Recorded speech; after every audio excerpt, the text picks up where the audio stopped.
Uh,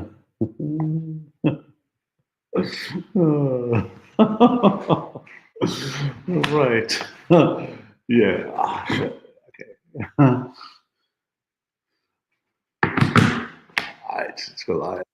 Be live. Right. Greetings. Sorry. Right. Sound good? You okay? Good evening, gentlemen. I see three. I was going to email you the link. Would you like the link? I see three. Let me get that link for you. It'd be lovely to have you on, my man. My co-pilot Raymond is coming. Obviously, this is just an impromptu stream. So, but I'm just really deeply concerned about the state of the ox in the world. So, I thought we should, try to think outside the ox this evening. So, silence with the pagan holidays, Jamie. Keep me, my man. Sorry, I've been in code all day, and I've got this kind of rare impromptu stream. I've just had enough about the left and the oxen. But let's just get Raymond on. Let's get some. This has got no particular thesis other than deep concern for the state of the ox and the general progressive moral gymnastics. And they're not sure if they should suddenly argue for an ethno state. I've never heard the left more articulate in arguing for an ethno state for the Palestinian people. It just beggars belief. But if you chaps just bear with me a moment, I'll have a shalom. We'll just get Raymond on. IC3, welcome on, my man. I hope you're well. This is going to be quite important, ICT. We're going to be talking about the power of the ox. So, if there's anything to do with reparations and the oxen, then this is your stream. So, evening, Jamie, hello. Where's Raymond? I'll be with you chaps in a second. I am the ox protectorate this evening. All oxen shall cometh by me. Let's just get this other computer thing in slaying keys. Hope everyone's well, by the way. I think things are great. Obviously, accelerations work really well. A couple of years ago, people said to me, "Oh, Ralph, you're wrong. There'll be no conflict. There'll be nothing. Your polarization." I'm like, no, there'll be increasing polarization, increasing conflict. And now we have the battles of all oxen battles going on here. The Uber oxen battle, if you like, where it's just a clear moral choice. Either you stand on the right side with the good people, or you do not. And it's even here comes Jamie. Good evening, Jamie, man. There's even Jamie. Am I right? Is there even a jihadi GP? Is that right? Is there jihadi GP now? Dude, it's non-stop every weekend. Raymond's here finally. You're very muted, Jamie, man. Oh, how do I sound? Anyway, hi. Is that just me? Can you guys hear me? Yeah, a bit dim, but that could just be me. Oh, I mean, I can turn up my gain here real quick. Am I coming through a little? Good evening, Raymond, my man. How are you? I am doing good. I have finished most of my move. As you can see, I still have some stuff that I need to start trying to find a way to pack away, but I'm mostly set up. Move is done. All of that work, all that crap is over with for the most part. All that pain, right? Yeah. Real. I haven't watched very much. Obviously, I've been fixated on watching as much as I can from the IDF body cams and all good stuff. But I noticed there was a massive oxen sitting in Grand Central Station. Did you see that? Yeah, it's a little. It was a little wild. But that was quite recent, right? Like that was super recent. I think it was it's that big. Yeah, that's right. It's the.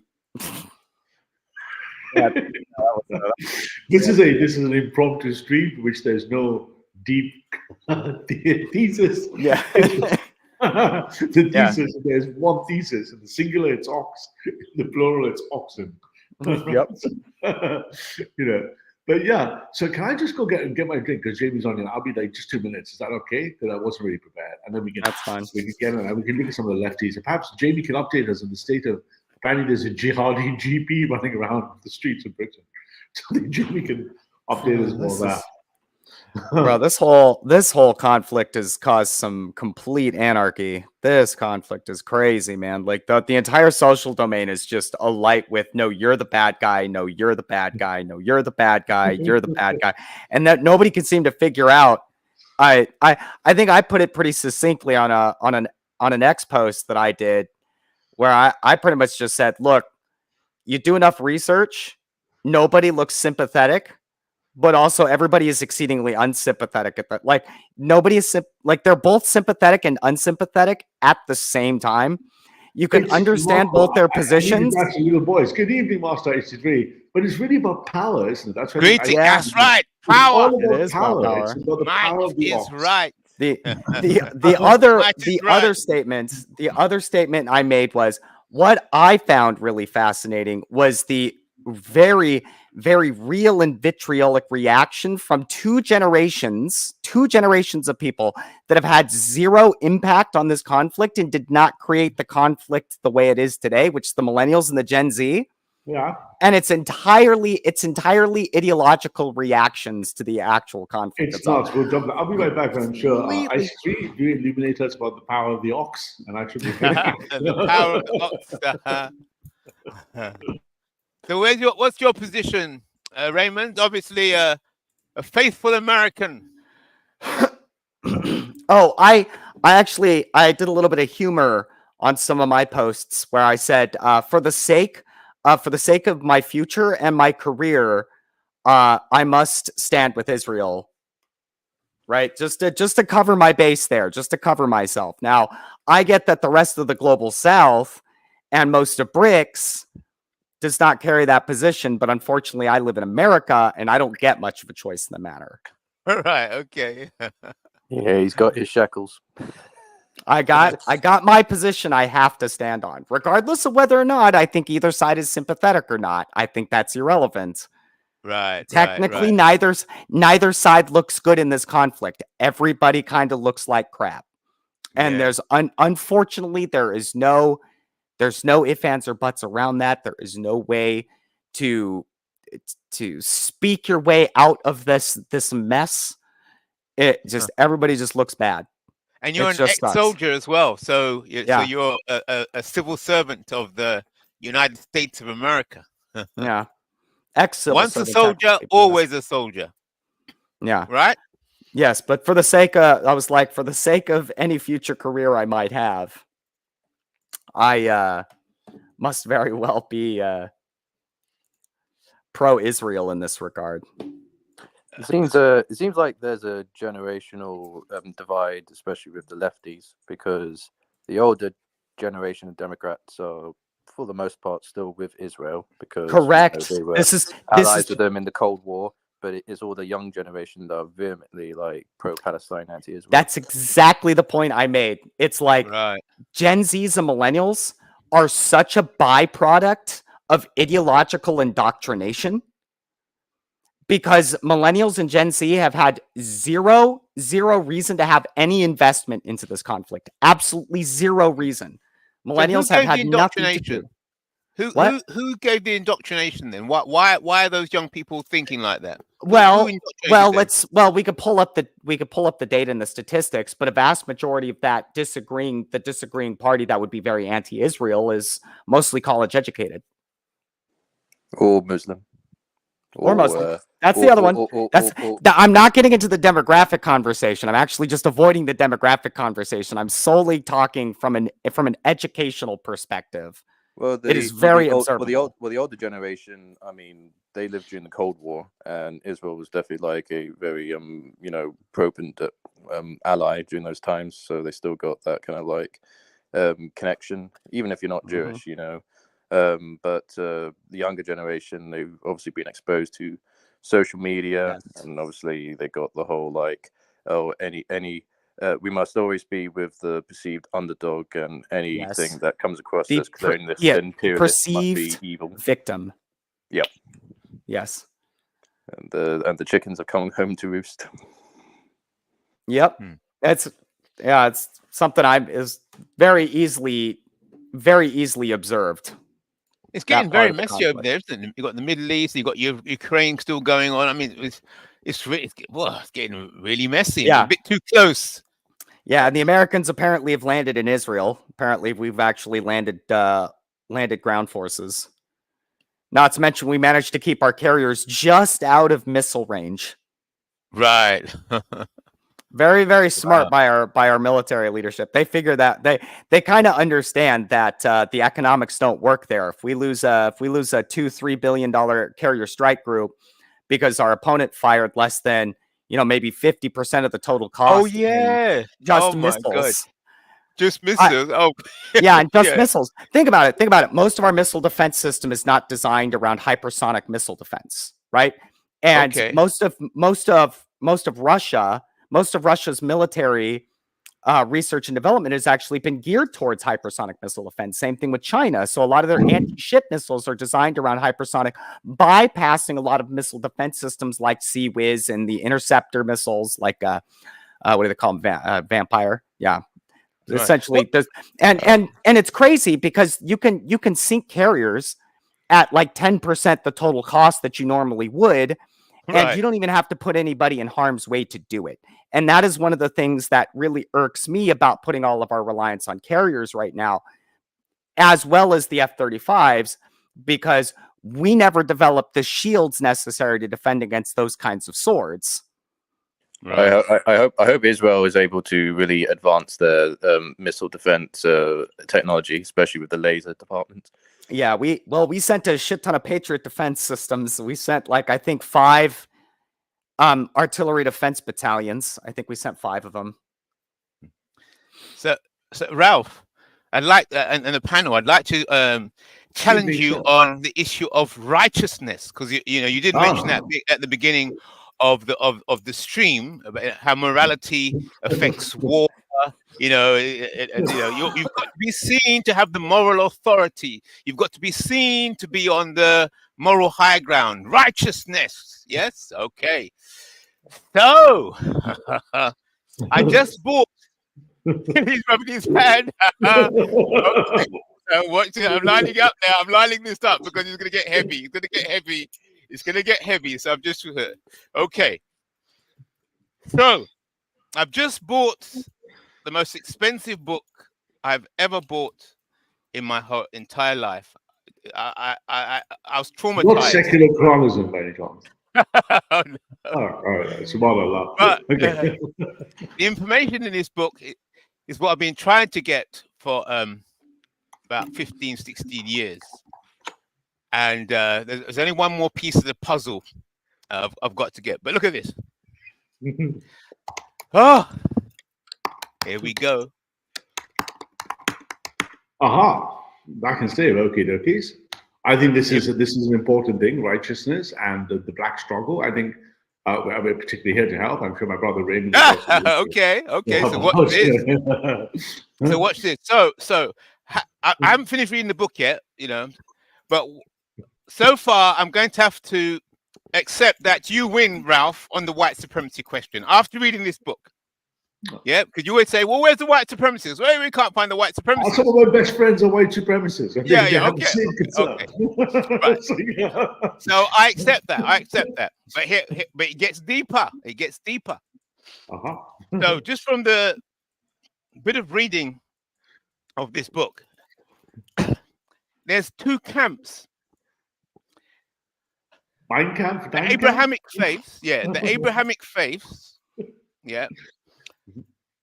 over the centuries, the spiritual leaders, the imams, the priests, and the rabbis, over the centuries, there's been 2 camps, basically. The question they discussed amongst themselves is who was the first black man? Yep. What's the beginning of blackness? Who was the first black man? And the second question the spiritual leaders have is who was the first slave and why? So these are 2 separate schools of thought. I didn't know. I mean, you might know, but it's new for me. Yeah. 2 separate schools of thought. So some say Cain was the first black man because a mark, the mark of Cain. Yeah. So black people came into existence through sin. So that was the mark. Yeah. So Cain. The others, another side is that they say no, it wasn't Cain, it was Ham. Yeah. After Noah, Ham, it was cursed by Noah, and as a result, his skin turned black. So the first black person is either Cain or Ham. So that's the issue of blackness, but that's got nothing to do with slavery. Okay. That's that camp debates. Then there's the other camp of who was the first slave. And then they say the first slave, the evidence is in the scripture in that when Noah cursed Ham, he's basically saying that he will serve his brothers. So he became the first slave. Okay, so you've got these two separate camps. But over the centuries, through the hadiths and the sermons that the Christian preachers were saying, and the rabbis, and what's that word? The books that they have, The Talmud. Talmud. That's right, the Talmud. Yeah.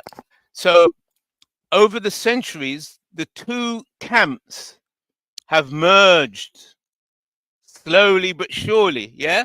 So blackness and slavery became synonymous over the century. So these are the very foundation of the world that we're in, because the world is a construct. You understand? There's a planet, and then there's a world. A world is generated by social engineering, yeah, and so on. So this world, so white supremacy. Okay, give this to you, right? I'll give this to you. White supremacy is downstream from anti-blackness, because they're saying that black skin came about as a result of sin and unrighteousness. Your tube, There's a lot of issues there, but I'd rather Raymond speak on behalf of white people, not me. Oh yeah, go on then, Raymond. Let's see what you got. I think a couple of points about whiteness and darkness and light and blackness and slavery. There's the older notion, pre-monotheism, that darkness represents death and lightness represents life. And you find this in early artwork, you find this in early writings, you find this in pre-monotheism, pre-Abrahamic faith. So there's an issue of, is black bad? Is dark bad? Is light good? Is white good? It's a concept that has nothing to do with race. It's a lot to do with color and light, right?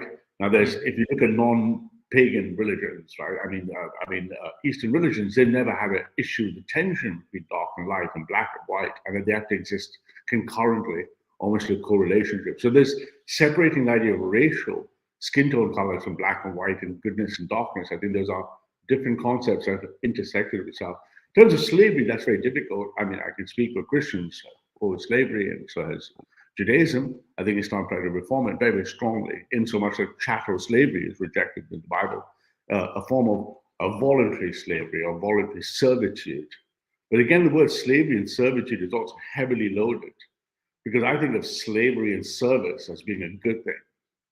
I don't think of it as being a bad thing. The context is bad is whether it's voluntary or not, whether imposition right. is voluntary. Yeah. I expect my Service. Service and slave. slave and servitude and slave. It's not necessarily a bad idea, right? I'm a slave to my work. I'm a slave to things I love.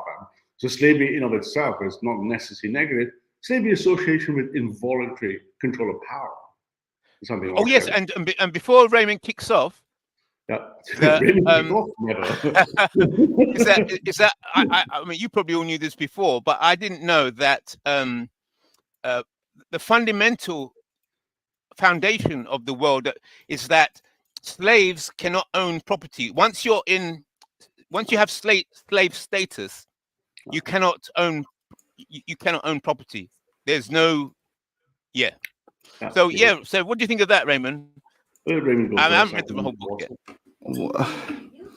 I don't want to be that guy, but I mean, I kind of struggled to follow where you were going with it, to be honest with you. It seemed a little weird to me. So what was weird? Which bit was weird?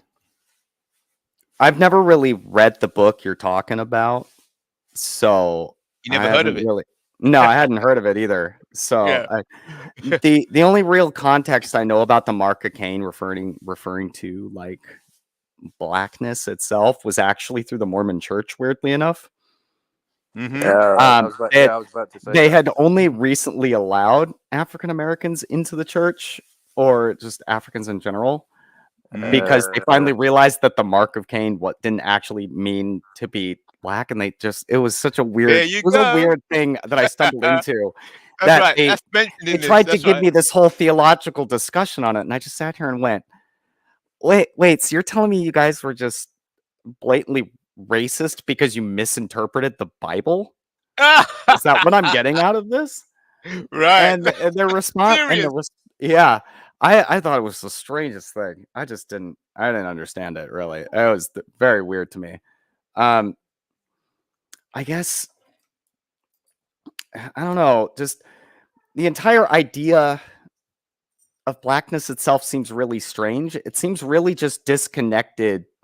It's almost as if it wants to sort of. I'm trying to find a good way to put this.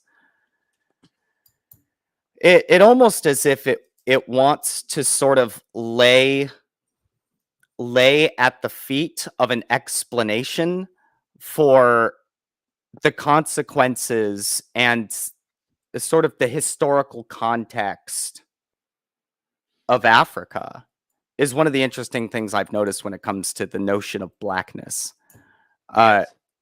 It's almost as if it's something to lay blame to what has happened to Africa, right? Since it had been discovered to be Africa, which is a really interesting thing. One of the funnier sequences I saw, I think one of the funnier sequences I watched recently through social media and through the news was Black Hebrew Israelites who believe themselves to be the real Jews because they think that Jews were black. Not kidding. Black Hebrew Israelites clashed with Palestinians in Chicago because they said the Palestinians wanted to kill Jews, and since they saw themselves as the real Jews, that's what they were doing. Yeah, they were trying to fight back against the Palestinians. It was weird. I don't know how anybody gets there, but that was a really strange and a funny sequence of events that I observed. Now, again, I can't really speak too much on the whole concept. It's just something I've noticed. It's just my personal observation has always been that the whole concept of blackness is sort of a cloak, almost as if to lay blame to something other than one's own agency. But that also doesn't quite do it justice either. Right. That doesn't really do the statement. And you mentioned justice. the Mormons. And yeah, the Mormons used to think blackness was right. side of the mark of Cain. Yeah, but all of them, Jehovah's Witnesses, all of it. This book names them all, and it gives the dates, the times, and so on. You know, all the proof is actually here. So I was surprised. So what you said about the Mormon, yes, it's all in here, and many more religions. Yep. So it goes back. You know, they talk about Origen. Have you heard of a man called Origen? He was a Christian preacher. Yes. Origen. Yes, I'd heard of him. Yes, yeah. So Origen. Actually, I think a lot of this is also. I wonder how much of this is also cultural, because I want to bring up racism as well. Because right now we're not in the Sir George Floyd moment in zeitgeist. We're not Black Lives Matter right now, as we are Jewish Lives Matters. And the amount of racism, particularly in the US, that is heavily focused on white Jews. If you look at the entire progressive left, they're screaming racism, imperialism, colonialism, and only pointing at the white Jews, where the white Jews are not the majority. So really, you're seeing this formidable anti-white racism from the left aimed at white-looking Jews. So white Jews. Yes. And they're saying, if you look at Israel is not dominated by white Jews. Yep. Right. And they say, you are effing white. And it's really crazy to watch. They're calling Jews effing white. It's really weird. Because the right go like, no, they're not white, they're not white. Yeah, and the left go, no, you're white. So yes. I was going to mention another thing. When I traveled in Africa, this is a very interesting thing about race and skin color if you're born black. I spoke to some people in some villages in I traveled around Ethiopia and Eritrea, right? They were seeing pictures. Some of these kids have never been to the West or anything. And I said, oh, do you think this person looks pretty? They wanted me to be attracted to white skin or white people. Mm-hmm. They live in black culture. They thought black Ethiopian women were beautiful. Mm-hmm. If you take that and you take that to Kansas, they're going to be like, who's that African-looking woman? Yes. So the idea first of all, that beauty or something that you feel you're born into is defined by something outside your culture as a myth. My rule is never let someone else define your standards or what your self-awareness and self-being should be. But then that goes back to what you're talking about, power. Black people should be considered beautiful by black people. But no, Ralph, no. Remember, you started off early in the conversation. How does power fit into all of this? What is the relationship between power and the ability and value, and the ability for a community to? There's a racial history of power. There's a racial history of power that the last millennial or so, that the white people have dominated the world in terms of power, and that domination is now coming to an end. You can see that in the US unable to flex itself fully, Russia unable to flex itself fully as a multipolar world. So you could argue prior to the ascent of maybe the 5th or 6th or 8th century in Europe, white people didn't have the power. Babylonians, Persians, Chinese. So the idea that power is necessarily connected to skin color is a temporal phenomenon in history, right? It's like the old every dog has its day kind of thing. Right? Yes. Right? Now the question, of course, is what is the higher moral position? Well, the moral position is you don't have to be pro-white, but you should definitely be anti-white. Correct. If I see someone calling out a white guy because he's white, I'm immediately on the side of the guy calling out the white guy just for being white. If someone's calling out a black guy for being black, that's just calling out. First of all, it's just dumb, right? You're calling out a black person for being black, right? But is it dumb? No, but is it dumb? Because this discussion really is not in the realm of reason. You know, once you start talking about spiritual things and religious things, it's not in the realm of reason, so it's not logical. It's not, you can't be dumb or smart in religion. Some of the most illogical people do not believe in religion. That is the weirdest thing to observe, by the way. I want you to understand that atheists can be some of the most illogical, unreasonable people you will ever meet. Right. That is an amazing phenomenon to observe in human behavior, by the way. To your question, saying, no, okay, it's not about reason or rationalism, it's not about power to people. I can speak for myself, and Raymond definitely is, we both believe, right? Then no, I believe we are all God's creatures. And ultimately, all theoretical argumentations of good versus evil are decided in our worldview by God. And God decided to make people of all types. And we are commanded strictly to love them all. As he loves us, we should love each other. Okay, but if you say we're all God's creatures, right? By making that kind of statement, I have to love Claire Cole. I'm commanded. Okay. But by saying that, right?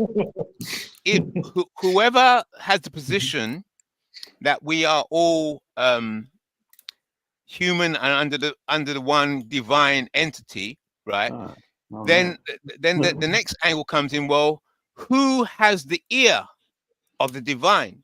Because whoever has the ear of the divine, obviously, is on has the moral authority.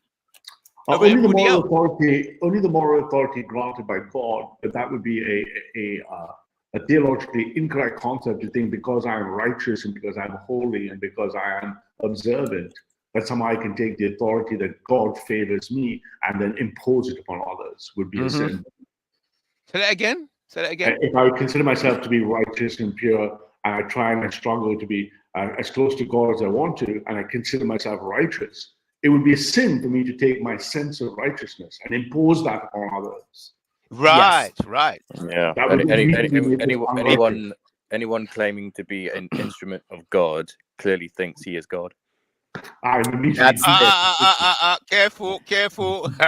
Yeah, that's the sign of the ego creating the inverse of righteousness, which is actually the masquerade. Like you end up masquerading as righteous through feeding yourself.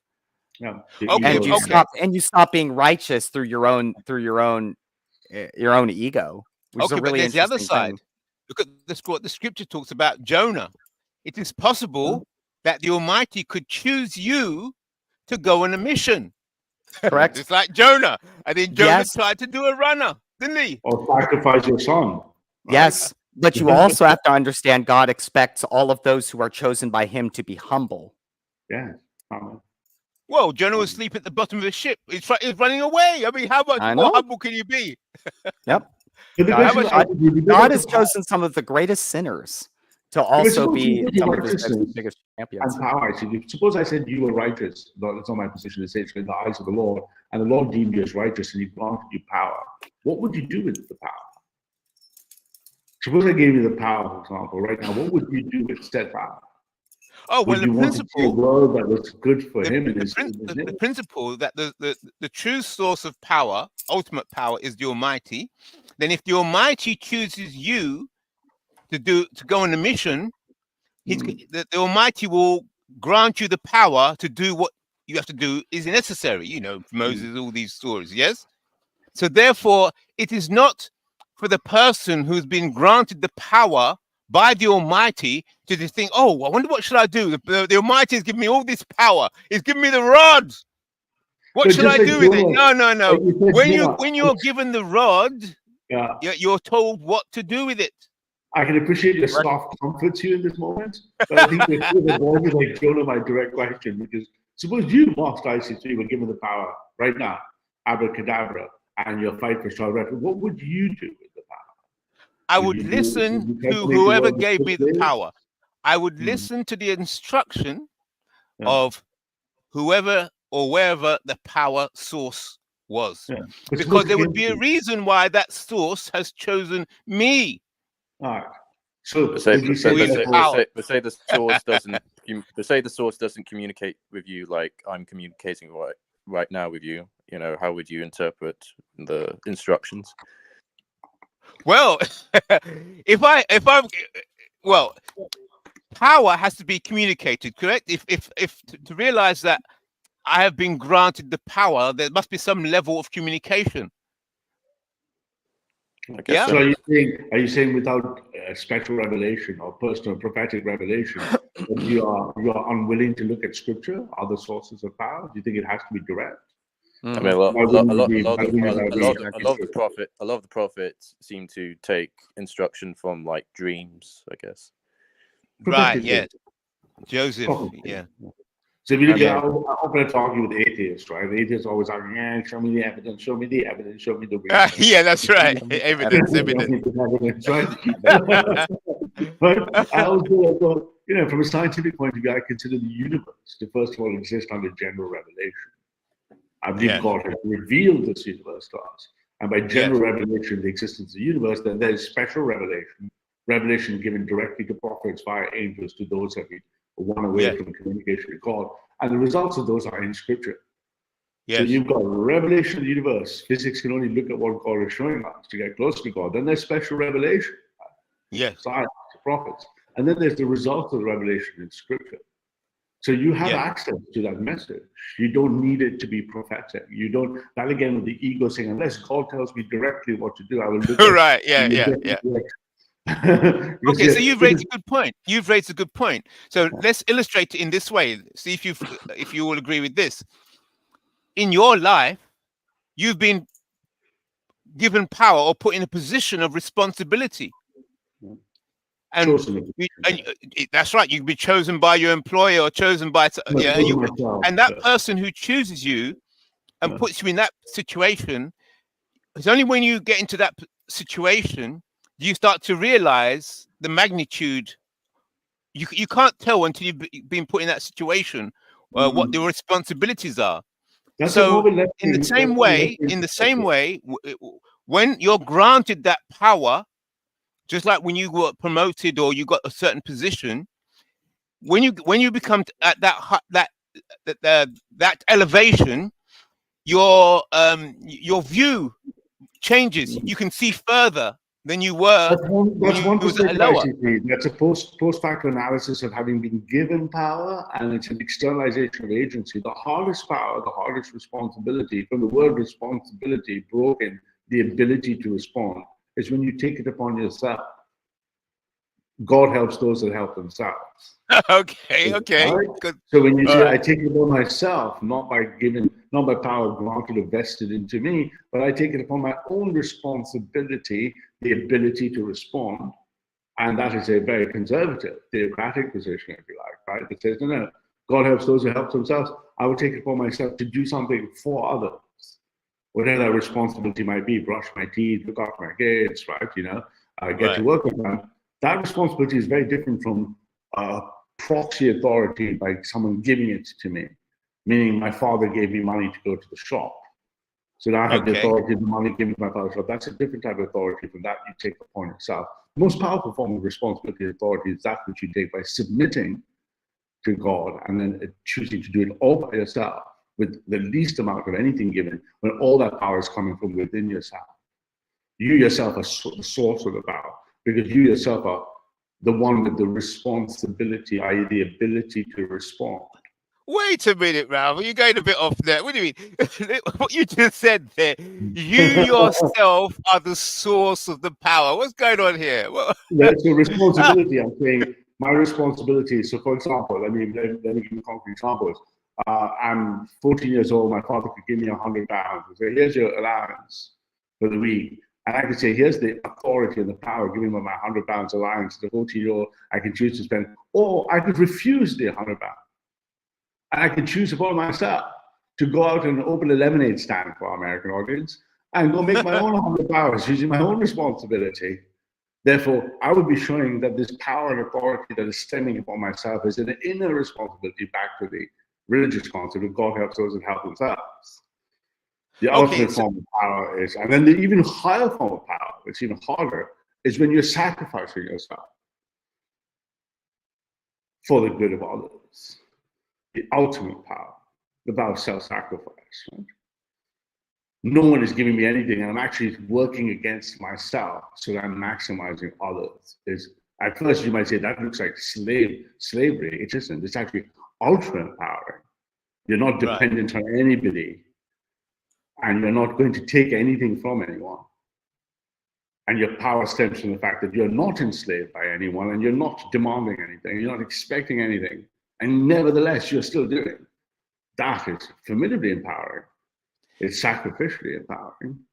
So power doesn't have to be given downwards to you. You could take it forward equality in the real. Well, you brought in a very interesting angle here. What is the relationship and how between sacrifice and power? I mean, that's quite a deep angle there. Sacrifice is formidably empowering. So if you look at, say, the Christian faith, the early Christian founding fathers went voluntarily to their crucifixions. So sacrifice is. What can I do when someone's going to kill me and I say I'm going to go voluntarily? You lost all your power, so the threat to kill me. I just neutralize your entire power. They're like, "Oh, but you're going to die." You're like, "Yes, I'm going to die." Yeah, but you say empowering for who? Sacrifice is empowering for who? For empowering those that bear witness upon your act. Ah, that's right. It's for those. And understand one of the first things that occurs with Christian martyrdom. Emily, good evening, lady. Sorry. One of the most important things to understand about Christian martyrdom is that you get to see Christ faster and you get to worship Christ quicker, essentially, right? So there is the essence of taking away the power of the fear of death by seeking Christ. And remember, Christ's entire life was sacrifice. That's a very important thing to understand. So, yes, there is a power in self-sacrifice in many ways, and Christ sacrificed himself for our sins on the cross. Very important. I know, just be a bit interfaithish for a minute. If you look at all the media coverage coming out of Judea and Samaria, right? You see that all the Palestinians are just having their asses whooped. They're calling all of their dead martyrs. Mm-hmm. They say, "No, you beat me, you blew me up, but I'm going to God." Mm-hmm. Very religious people, the people of faith. Now they're still getting their asses handed to them. Right. But they're not going there going, "Oh, woe is me, you got me, you F-15." Yeah. They're going, no. I'm not giving my faith up, and I'm going to now. Right. Yeah. So therefore, an F-15 fighter can't do anything to that man other than kill him. Correct. They can't remove his source. No other power. Yeah, the source of his power is coming from above. Right. So therefore, especially the individual. Sorry. Go on. I was gonna say, especially if you presume, right? This is where having that the supernatural metaphysics comes into play. If you supersede the physical with the transcendent, the spiritual, right, and you place that above on the very top of the stack, then whatever happens here is inconsequential. It's minimal. It's you take away that power by seeking what that which lies above. dare I say, Raymond, it's material, right? I mean, Amen. It is. It's just material.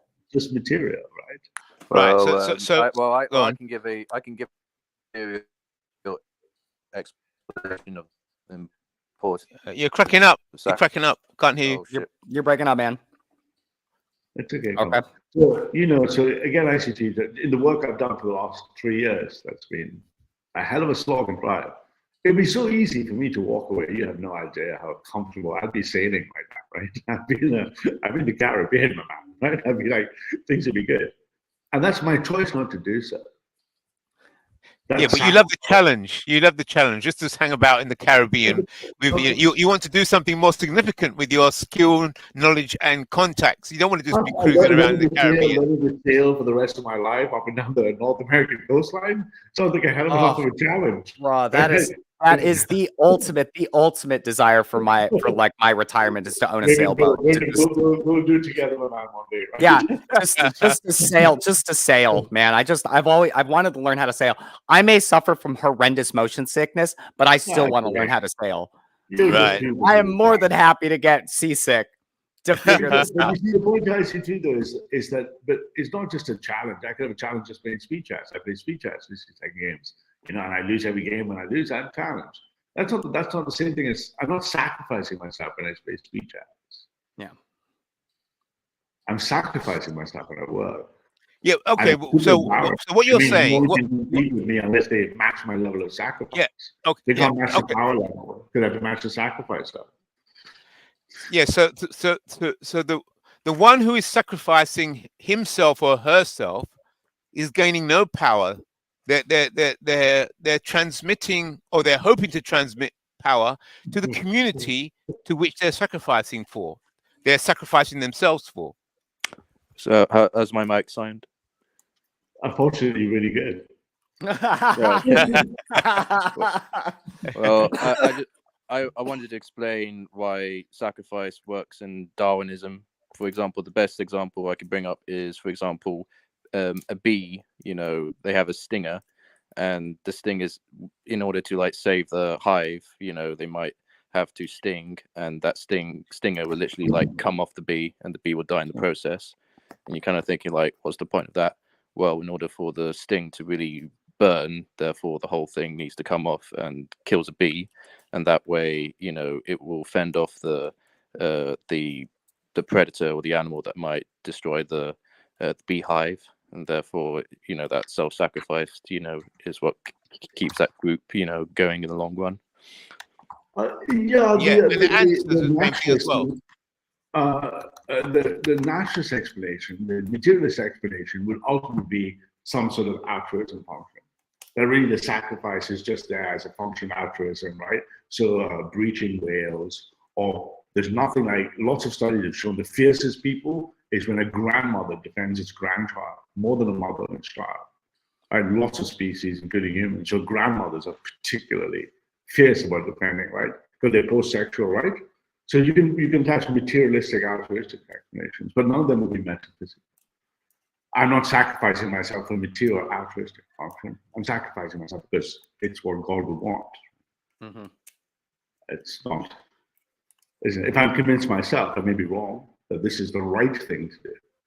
Then that right thing is material. Yeah. It's not a material thing. It's a metaphysical thing, right? Yeah, but when you say you sacrifice yourself, because that is what God would want, then God is the manifestation, of that community, or it could be the Christian community. Yeah. See, all God's creatures, a better world. Yeah, I mean, it's universal in most of the same Abrahamic faiths that we want a better world for all our Christians, Judaism, and Islam. But a world is a matter of perspective. A world is constructed. A world is social engineering. It's social science. So every community has their own engineers of social science. Yes. That's the highest science. Some are better than others, right? But yeah, exactly. Yeah. So social science creates rules, it creates laws, it creates rituals and traditions, and the most advanced social science creates the strongest society. in the traditional worldview of model of politics of power, you've had these three stovepipes, right? The political power, force, right? The law, guns, power. Economic power, I'm going to buy you, I'm going to give you money, I'm going to bribe you. Or social power, the orator, it's he who speaks. Women use words, not violence. Greta. Yeah. Right? In this new world, though, we're facing for the first time in the history of humanity ever, we've all been put together into one single bubble. Look at what's happening in Israel. For the first time in the history of humanity, we've been put together. Now, you could argue, if you were religious, like I'm saying, Raymond and I will agree easily, we're on a prophetic trajectory. This was written 3,000 years ago. We're on a journey, and things are happening that for us are prophetic. Alexander Dugin came up claiming we look like we're entering the Messianic ages, right? So Right. all the Christian Zionists in America going like, oh no, Israel's going to be protected. The second coming is over there, right? So everyone's warming up because for the first time we're being raced together in a single connected. So the old models of tribe versus tribe, nation versus nation, black versus white seem to be paling when even Raymond can testify to this. Everyone is just basically wants to decapitate each other digitally on Twitter right now, right? Everyone basically is going full Sharia on each other. Yes. Right? So then the question is, what is that higher order? What would God want? And he would want peace and prosperity for all, wouldn't it? Okay, so and I have to start somewhere, and we know that starts in England. Right? Okay, so what do you think then between I was looking at the comparison between a state and a corporation. So they say a state has ultimate power over life and death. So basically, but then again, the state can be overtaken by a corporation. I have to go for little boys' room. It doesn't really. Let me give you the simplest example that blows that example out of the water. Roe v. versus Wade in the United States. It doesn't matter what the state said. There are people who are Bible-believing Christians who go, abortion is a sin and you will not kill a baby. It doesn't matter if that's legal or not. It's just a sin. Yep. And it doesn't matter. No, you don't have the right to take life. It doesn't matter if you're the most powerful state in the world, the United States of America. You just don't have this right. So the might is right fails in the presence of God. It just fails in the presence of God. The United States, the most mighty of all the states, against people with no money, out of the Appalachians, going, no, I don't. I reject your might is right. I reject the idea that you can take away the child that's unborn. Who's more powerful, the United States of America or Mr. James in the Appalachians, who has been brought up in the Bible and says no?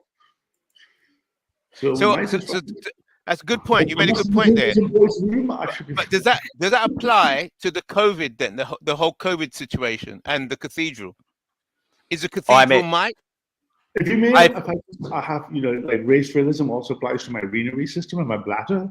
So I'll just go race realism. I know what you're talking about. I know what you're talking about, IC3. So in certain way, interestingly enough, when you're dealing with that, when you're dealing with folks that were doing the peaceful protesting against it and willing to sacrifice their own lives, they were essentially dealing with the repercussions in the physical space, but understanding full well that they knew what they were. What's the euphemism for it? What's the saying for it? It's they kind of knew what they were getting themselves into in many ways, even if it's knowing full well that the physical is temporary. And I'm actually seeing a lot of this that's occurred in the past couple of days where folks are talking about this COVID amnesty, right? Seeking amnesty for all the people that were wronged in regards to the COVID crisis and the way power handled it. And what I am seeing, interestingly enough, is I think another person put it very succinctly as well. It was they were withholding forgiveness while the other side is withholding repentance. Oh, that's interesting. Yeah, it was a great way to observe. And I've kind of been mulling on it all day, thinking about that statement. I've been mulling on it. And there is a lot of that to it. And ultimately, yes, there is some consequence, but that consequence has ultimately been temporary given the context of eternity. So that's one of the most important things to understand, especially when you're dealing with a spiritual consequence over physical consequence. Now, in relation to the whole COVID thing, there's going to be consequences for decades about this whole COVID crisis. COVID's going to be a weird one. That's going to be a weird sequence of consequences. I think that's going to permeate pretty much every space, socially, politically, physically, spirit. It's a weird one because ultimately, yes, there are a lot of folks that were willing to forego their careers and their livelihoods to not get things like the vax, and the system was willing to break them, or at least tried to break them as best they could to get them to take it. And then you have the folks that did take it and are now suffering those not only temporal, right, but they are suffering spiritual consequences. The amount of, died of suddenly that has occurred in relation to the vaxes is a very interesting thing. Even the children, even if Yeah. they weren't vaxxed, the fact that when you cover up your face, it stunts their development. Yeah. Their social skills. Yeah, there's a lot of things that it was hampering a lot of elements. Now, you could say that's karma. It's karma. But any good God-fearing person would say, well, this may be a temporary consequence, but the real consequence is when they are placed before the judgment, when they're placed before the judgment seat. And then they essentially have to either atone, seek forgiveness, right? Or be judged eternally.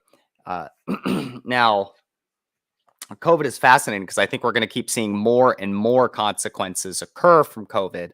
Now, in relation to power, there were people that were willing to forego temporary or temporal comforts for the sake of understanding that they were on the side of the truth, even if they weren't explicit. Righteousness is interesting, right? I wouldn't specifically state it as righteousness. They wouldn't see themselves as righteous. Why not? No, so righteousness is specifically the way I've always viewed it is specifically an action taken in response to believing in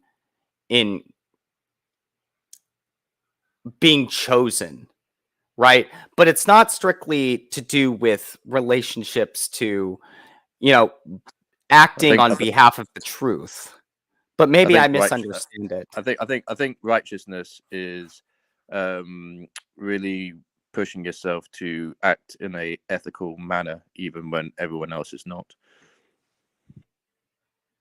Yes, and to act in an ethical manner means that you must have a view of what is correct, of what are the correct ethics.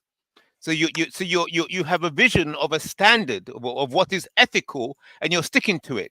But those ethics might be different in another part of the world or another culture. So each culture has its own ethics, I suspect. Okay. Well, the strict definition of righteous is morally right or justifiable, but I never strictly attributed understanding the dangers of taking the vax or the risks of taking the vax. I never attributed that as a moral decision. It was just are you willing to take the strict risk of a fully untested man-made construct such as a vaccine, which can be very dangerous if it's not properly tested, and willing to deal with the short and the long-term consequences of that. And I wouldn't attribute that strictly to our moral conversation, which is why it was weird that liberals attributed it as a moral conversation. It is a very strange thing to observe because it's not strictly a moral thing. It is moral because, from the scriptural point of view, you must follow the states. Yeah. Why be disobedient to the state? Have faith in the state is not the state is not the ultimate arbiter of what is good. Abortion is an example. The state is not the arbiter of what is good. Right. State The state does make are legal to abort a child. so there are parts of the Bible where the God pe- makes pe- it very pe- clear. people are like sheep, all right? And just because people want to be part of the herd and do what everyone else is doing doesn't mean it's the right thing to do. The ultimate arbiter of good is neither right, and the ultimate arbiter of good is not the collective wisdom of the state or the collective wisdom of the crowd. And that would only be true if you were a materialist. So The ultimate arbiter of what is good or bad is judgment from God. Ah, right. Okay. And The you know in ultimate your heart, you know in your heart of arbiter. heart, you don't need to wait to die. You know, even before you do something, if it's right or wrong. You already know. God's giving you I don't know. No. Because before everybody's view of what's right and wrong is different. Yes, absolutely. But you know, in your own worldview, or what you believe is right or wrong, you know whether you're going to do something that is right or wrong. Well, a worldview is a matter of cultural perspective. Right, but I'm talking about your individual worldview in your worldview. So John's view in his worldview, or Ralph's view in his worldview, knows in that worldview, whichever percentage of culture or not, whether something is right or wrong. Right, but the individual's vision of what is right or wrong might clash with those of the state. I'll give the simplest example today. I find it inconceivable if someone is ordered on the bus that they don't get straight access to the door ahead of me. And I got off the bus today, like half a mile from where I am. I saw, because the Germans, God bless them, they're not socially or spatially aware, say like Brits. Right? And there was this elderly woman trying to get off, and the Germans like to go first. And he went first, and I stood back and away, and he still wiggled first and past the woman who was older, and his eyes caught me, and he went past. He won a quick moral victory, and I could see the guilt in his eyes. He knew what he did was wrong. No, he knew what he did was wrong.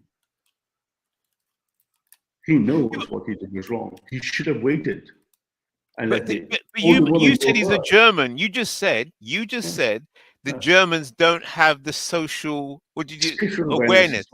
Not a strong point. They're not going to let you. If you hold the door open, they're going to keep going. You just lump the whole Germans like that together. Oh my God! German culture, mapped into social culture, group ethics, into his own way. But in his eyes, when he went past her, and I stood by, and he cut in front of her, when he could have waited, and she looked like maybe in her late 80s. He knew what he did was wrong. Did he, or did you impose? He knew. I knew. I looked at his eyes. Yeah, but the way you looked at him. Yes, he knew. It could be. Hold it. It could be. Listen. A person could be acting in a certain way. Right, because that's the way they always acted. But you could say something or just look at them. Nothing. I didn't have to say a thing. I just had to look him in his eye. He knew. I knew. Yeah, but no, you know that look. There's a look that you can give. It's a look that I didn't judge him. There's judgment in the look. They call it the evil eye. Come on, listen. Look. Look, you might flash your blue eyes, but I'm going to quote the Eagles to you. How about this? City girls just seem to find out early how to open doors with just one smile, right? Because you can't hide your lying eyes. Right, okay. He knew he was wrong. Now, whether he does something with that or not, it's up to him and the Lord. But he knew he was wrong. Well, did he know? Well, it depends what wrong. Was he wrong from a German's point of view, or did he feel wrong? Was that guilt generated because he felt that he was not behaving like a true German, or was that guilt felt because there's a darkie looking at me in a funny way? No, the guilt was he knew in his heart. No, that a woman in the 80s on a bus who is wrestling should be allowed first pass. You're looking at me in a funny way. What the fuck? It's like, you know I'm right. You know I'm right, right? He knew I was right. He knew he was wrong. Now, whether he does it again and again. I just need to let that statement sink in from IC3. What's right and wrong, right? What's right and wrong it varies by her, it varies by me. But that could be in your mind. It could be in your mind. It's not mine. You could I didn't assume. invent You don't know it. what he's thinking. You're assuming. Oh, Guilt. You're imparting. Imputing or imparting? Is it you're imputing or imparting guilt? No, if you and I went to dinner and I looked into your eyes, you would know that I was aggressively heterosexual. No, I would not say it. You would just know. No, you can This is not more subtle. It's not more subtle. Yeah. There's people who could. You see, it could be a race issue.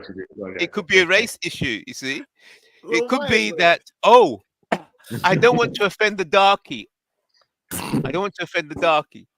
Yeah. Or it could be that I haven't been behaving like I should, as my community should. So you don't know what's going on in the man's mind. The third explanation is he already knew that it was wrong, and I was just a mirror on his soul. It's possible. Yes. Yeah. It's very possible. It's possible. But can you accept the possibility of the other two that I said? Oh, sure. The Indian man caught him, and now he's like, "Oh, I'm done for." Exactly. It could be racially aggravated bus stop exchanges. Could be one. Right. That's right. That's a possibility. Yeah. I'm not sure racially aggravated bus interactions. Yes, that's the point I'm making. Yeah, so I accept your point of view, but there's other views. We don't know exactly what the man was thinking. I knew. He behaving that way. You can see in his eyes. That's how you knew. I just like looking into men's eyes. What if it's all of them at the same time? Exactly. It's possible. Yes. And the chat is, does Ralph look at many men's eyes on the buses all the time? Because as you described earlier on, that there's multiple layers of power. Yes, so it could be like Raymond said. There could be multiple things all happening at the same time. Yeah, absolutely. I could have said something. I could have just quickly put my hand against his fucking throat and held him against his eyes. That would be a form of power, right? You could be even more subtle and more terrifying, and you just find a way to like walk past him, and you just whisper in his ear, "I know what you did," and then you just keep walking. No, really. I've always loved you.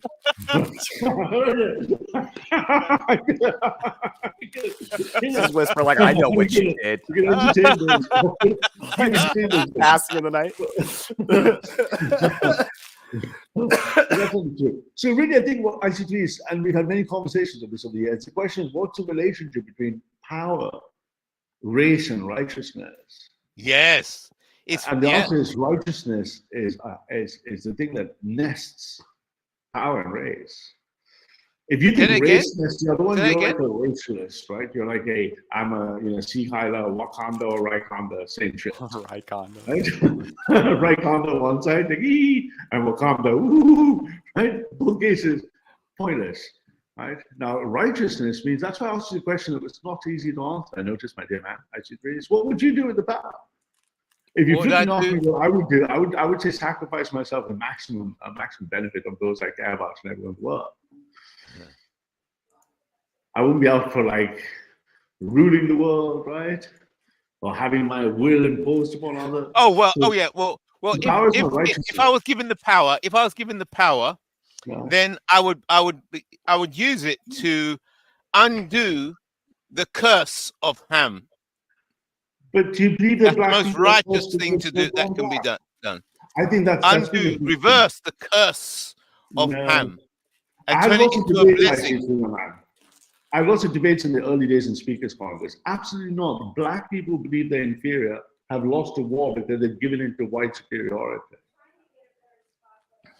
That's completely in the hands of black power. It has nothing to do with white people. It has absolutely nothing to do with white people. Okay, so that combined, you see, so whiteness is a faith. It's a religion. It's in the realm of faith. It's not in the realm of logic. It's not in the realm of reason. It is in the realm of the faith. It's a faith. It's Well, a You know, the faith. here's faith the, is, well, the faith is well, just here's something the, that gives well, you here's the thing. grounding, right? Well, here's the But, thing. Don't you think Pan-Africanism is black people taking on whiteness or some kind of Yes, white correct. culture? Okay. 100%. You're correct. Yeah, you're 100%. It's African people or black people taking on the spirit of Well, when you say whiteness, it's basically whiteness, and white supremacy is a byproduct of anti-blackness or anti-Africanness. Yeah, because don't you forget see, the source of once actually, again, the source of it. Remember, the source of it, the history of it, is that the Africans are black because God turned their skin black because of the sin.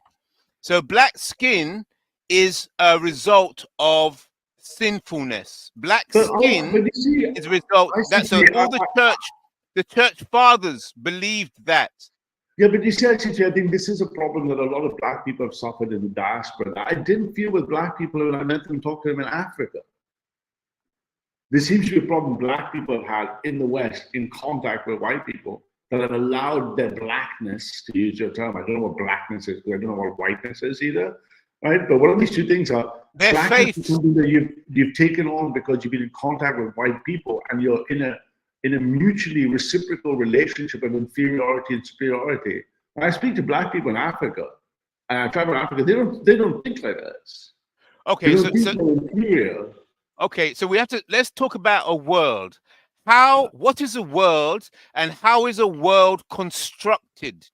What are the foundations of a world? Well, The foundations of a world, I'm going to put this out to the panel. The foundations of the world rest with an idea. yes, but ideas themselves don't exist in a vacuum. So you have to have a world view, a world model, and you've got two competing ones. One starts from materialism that says the world is constructed out of atoms, out of things. Human beings are thoughts, there's 10 to 100 neurons. They have so many possible contacts. And the other one is that the universe is something spiritual, metaphysical, revealed by God. And your material world is something that is a prism, a lens into the metaphysical. Your worldview topically would depend. If you, like Raymond and I, can speak with absolute confidence, come from a worldview that says we are spiritual. The world is revealed to us by God. Things like my materialism, my flesh, my atoms are things in a prism in the world. If I look at a materialist perspective, the other way to flip around, I know Jamie is pagan though, so I pretend it's the same thing. If I look at panpsychism or materialism, it says, oh, everything is just the existence that it is. And therefore my worldviews are thoughts and ideas. These are two competing worldviews. For me, an idea is just a fleeting glimpse of something that is briefly metaphysical. It doesn't speak to my spirit. I'm not my brain. I'm not my thoughts and my ideas. I'm my soul. But are all ideas equal? Equal requires some value judgment by it. Yeah, but do certain ideas produce certain results that therefore can? Yeah, one end you got superstition, ideas that have no impact on the world whatsoever, and in the other world you have hyperstition, was ideas that can impact the world. So the question then is, are they good or bad as a value judgment? So if I could say, hey, is the area of a circle pi r squared? That's only good if I need to do something with it. If I had the information about the area of a circle is pi r squared, and I gave it to my dance class, I don't have a dance class, they'd be like, well, that's not very useful to me. So something being of a utilitarian value, it's only a function, right? But again, that's still materialistic, right? You still have a presupposition that the idea in of itself has value in of itself that is material. For me, the idea is only good if it serves the better good that is commanded by God, right? Otherwise, ideas, we might have a laugh, we might have a joke, I might have some idea, but ideas are like assholes, right? Everyone has one, right? Right, but there seems to be like a constant battle between two different ideas. One that's being the kind of like Plato's kind of like forms of where all this whole reality is a prison, a bit like the Matrix, and we need to get out of it.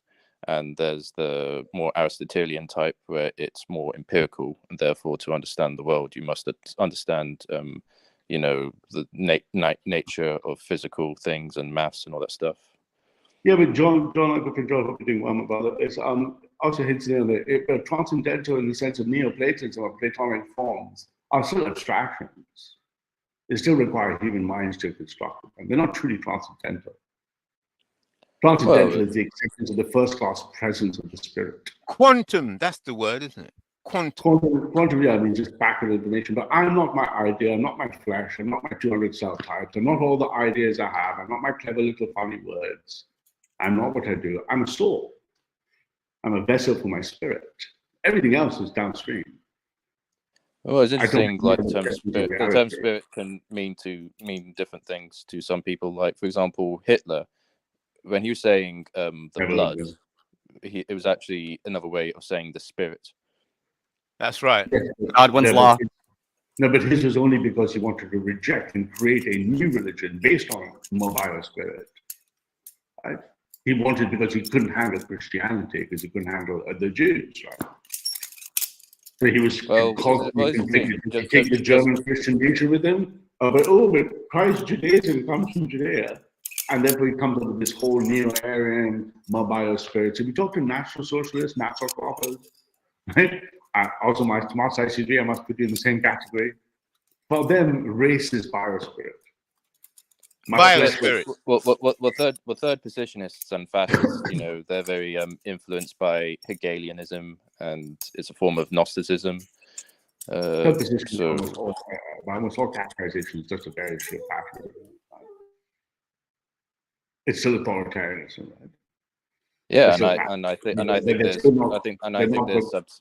I think there's substantial evidence that people of the World Economic Forum also believe in the same principles as the third positionists. It's just in a different way. Oh, well, maybe a third position on that, but my point to keep on the metaphysics is they're all just still charlatans. None of them believe in God.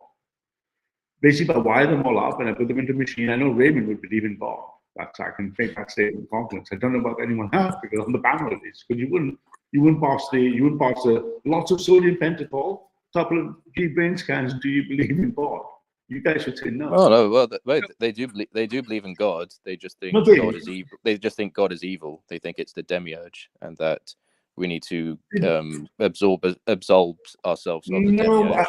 I'm being a little harsher. I'm going to take with these Valhalla types, the sort of all Norse types. I'm going to wire them up and go, tell me under these conditions in a laboratory that you believe in Thor. And the answer is you fucking don't, mate. Right? You just don't. Right? Well, if you can burn me alive and I believe in God, right? I'm going to go to death believing in God. I'm not going to change my life. These people, they're laughing because of a spiritual vacuum, Raymond will relate instantly, that they need to fill. And because they refuse to surrender to God. They refuse to bow down. They refuse to sacrifice their ego and their brain to God. They have to invent a God. So are you saying that the cathedral is the ultimate manifestation of might is right, and only a divine entity can actually, like they're saying, only the Messiah can counter the power and the might of the cathedral? No. Is a cathedral the Leviathan? No, the cathedral is just the best current understanding of the real cathedral, not the work that Curtis didn't finish. The proper understanding of the cathedral is just a technocratic description of humanity. It isn't humanity itself. It's just the way our systems are organized. At the level above it, there's a deep spiritual war. We are racing in this Tower of Babel we've constructed. We're racing towards transhumanism, which violates the most fundamental Abrahamic principle that we are made in his image. So very, very soon, we're going to have a war of all wars. Israel just might be kicking off the war of all wars. God bless, I'm Israel Kai. Israel should hold that holy land to the ground. Because if we continue on to about 2050, 60, we're going to be conditioned, we're going to start making things that are no longer human off human, not in his image. Correct. So the cathedral is racing us towards this transhuman singularity, where we're going to escape our flesh, try to engineer this new thing that is not made in his image. At that point, we're going to war all of us. We're going to go against machines. It's fascinating. The entire idea of seeking to replace who you are with that which you have made is a rejection of just God. it's a rejection of yourself as well. Rejection It's of almost yourself. it's almost self-destructive. Well, It's in the just- in, Is in, it? well, in their eyes, they're very spiteful or mean, angry. Notice that I they, said almost. they oh yeah, well you can I'm understand. very like, precise with my language. At least I try to be I precise. would say spiteful Jamie necessarily. That would be a very Dutton thing. Not just spiteful necessarily or fallen. Let's not be mean to them. They literally are spiritually bereft. Yeah. They're looking for something to fill a hole in their heart. They Yeah. can't. Their ego. Their well, whatever it is, they reject nature and biology, and they want to surpass. They want to surpass it. They said like, I don't want to Surpass it, die. that's right. They don't want to be die. God. They want to believe that they can plug themselves into some computer and live forever like But gods. that's what we're doing. Yeah, but that's what we're doing here. We're using the internet. Yeah. So it's all about tools. Are tools righteous? Can tools be used righteously? So therefore, we can use the internet. If we can use the internet, we can use computers. If we can insert computers into the body, right? So the tools are neither good or evil. It's how you use the tools. They would argue. I can use nuclear weapons to fuel things. I can use it to kill people. I can use it to medicine. I can use it to irradiate people. Right. Technology has no moral position. But what I talk about is deeper here. It's almost like Jamie alluded. There's a Promethean idea that I'm as good as God, my maker. I will be better than myself. I will make myself. But what is that real deeper question? The question is, you've refused to accept your humility, your littleness. And I tell people like this: if you ever go sailing, or if you ever go camping out in the wilderness to the right part of the world, and look at how little you are, look at how small you really are. Go about 100 knowledge. Yeah, but you know, they say make the unmeasurable measurable. Yes, and they'll say they can say that's a gift from the Almighty. He gave us a brain. He gave us the ability to solve problems. He gave us the ability to measure the unmeasurable. He also gave us the ability to create tools. But what did he tell us? Why would we put into the mind and the heart of the eye of God if we could what we think he wants? Why don't we listen to what he said? The first and most important thing he says is, you shall have no other gods but me, and you will love and honor and respect and fear me. It's his first commandment that is universal. Yeah, you but then you're going to get other gods unto me, and you will love, fear, and obey and respect me. Right. Okay. So you'll get some Christians. Don't make a competing God, guys. Are there any Christians? Are there any Christians that that think transhumanism can be used to serve God? Are there any transhumanist Christians? I can't imagine I've ever met. We would start to think they were being heretical. That's probably okay. You'd start to think that they're being heretics. But the transhumanist Christians, they'll say, God has blessed us with great wisdom so that we can make tools. Yes. And we will put machines within our body so that we can serve the Almighty, serve God better, so that we can live longer. We can live longer to preach and praise His name. How are you going to beat that? As long as you retain and made in its own image. Yes, they say yes. We're made in God's own image. If you don't try to beat immortality, you don't try to live forever. You don't try to make a different God. You try no gods but me. Right? Yeah, but those Christians, the Christian transhumanists, transhumanists are coming. Bring me a Christian transhumanist. I will. You, me, and Raymond. The Christian transhumanists are coming. I want to ask him a little more detailed question about which particular bit he believes is Christianity, which bit believes is transhumanism. I mean, transhumanism is violence. Oh, forget Christianity. Violence. Transhuman Christians are coming, and they're going to say, just like Christ was the bridge between humanity and the divine, and he used the tool of the cross. So So I want to, are you saying, see, again, this is the human ego at work. Underneath that frothy substrate, I too want to be Christ-like. I too want to rise above. I too want to be I want to be the resurrection. I want to be the Messiah. No, you're not. You're a naughty boy and you should know your place. You should be sitting down. You start to ask, I mean, you have to get into the first question to start asking is, how much of you has to be replaced by your own creation for you to stop being human? When do you want to draw that line? That's when do you want to draw that line? Right. With that question, brilliant question, Raymond. But that happens. Look, there's your flesh, right? This is my hand. Okay. So if I cut off my hand, is that me? No, I'm still here. So you cut off my arm. It's still. So I'm not my arm. I'm not my leg. So what am I? So it's the same question. It's a brilliant question you've asked. It's the same question. You could say, okay, I'll replace this hand with a machine hand. Yes, but so that I can still worship God. So I'm a Christian transhumanist. This arm can be replaced with a machine arm, and I'll use it to praise the Lord, so I can sing and preach longer. Yeah. See? Now, the way I've always understood transhumanism, I guess maybe I'm thinking more along the lines of post-human, right? Because I always imagine when you start getting into the transhuman debate, you start getting into the how do we maximize our consciousness, right? But at some point you get into the realm of using technology to masquerade as consciousness.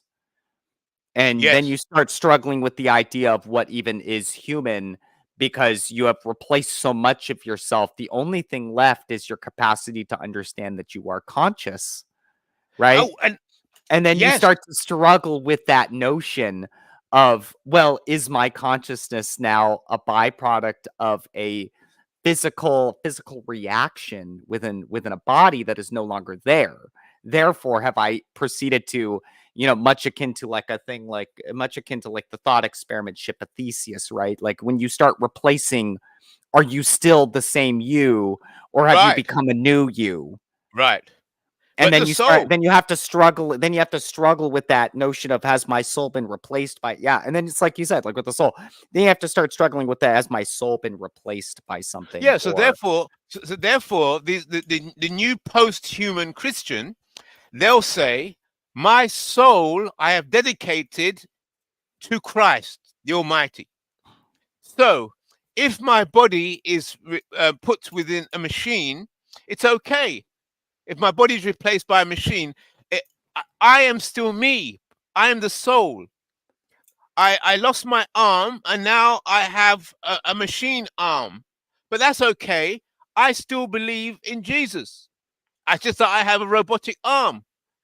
Yeah. So my soul is still dedicated to righteousness, and I'm just using the tools of technology to serve the Creator.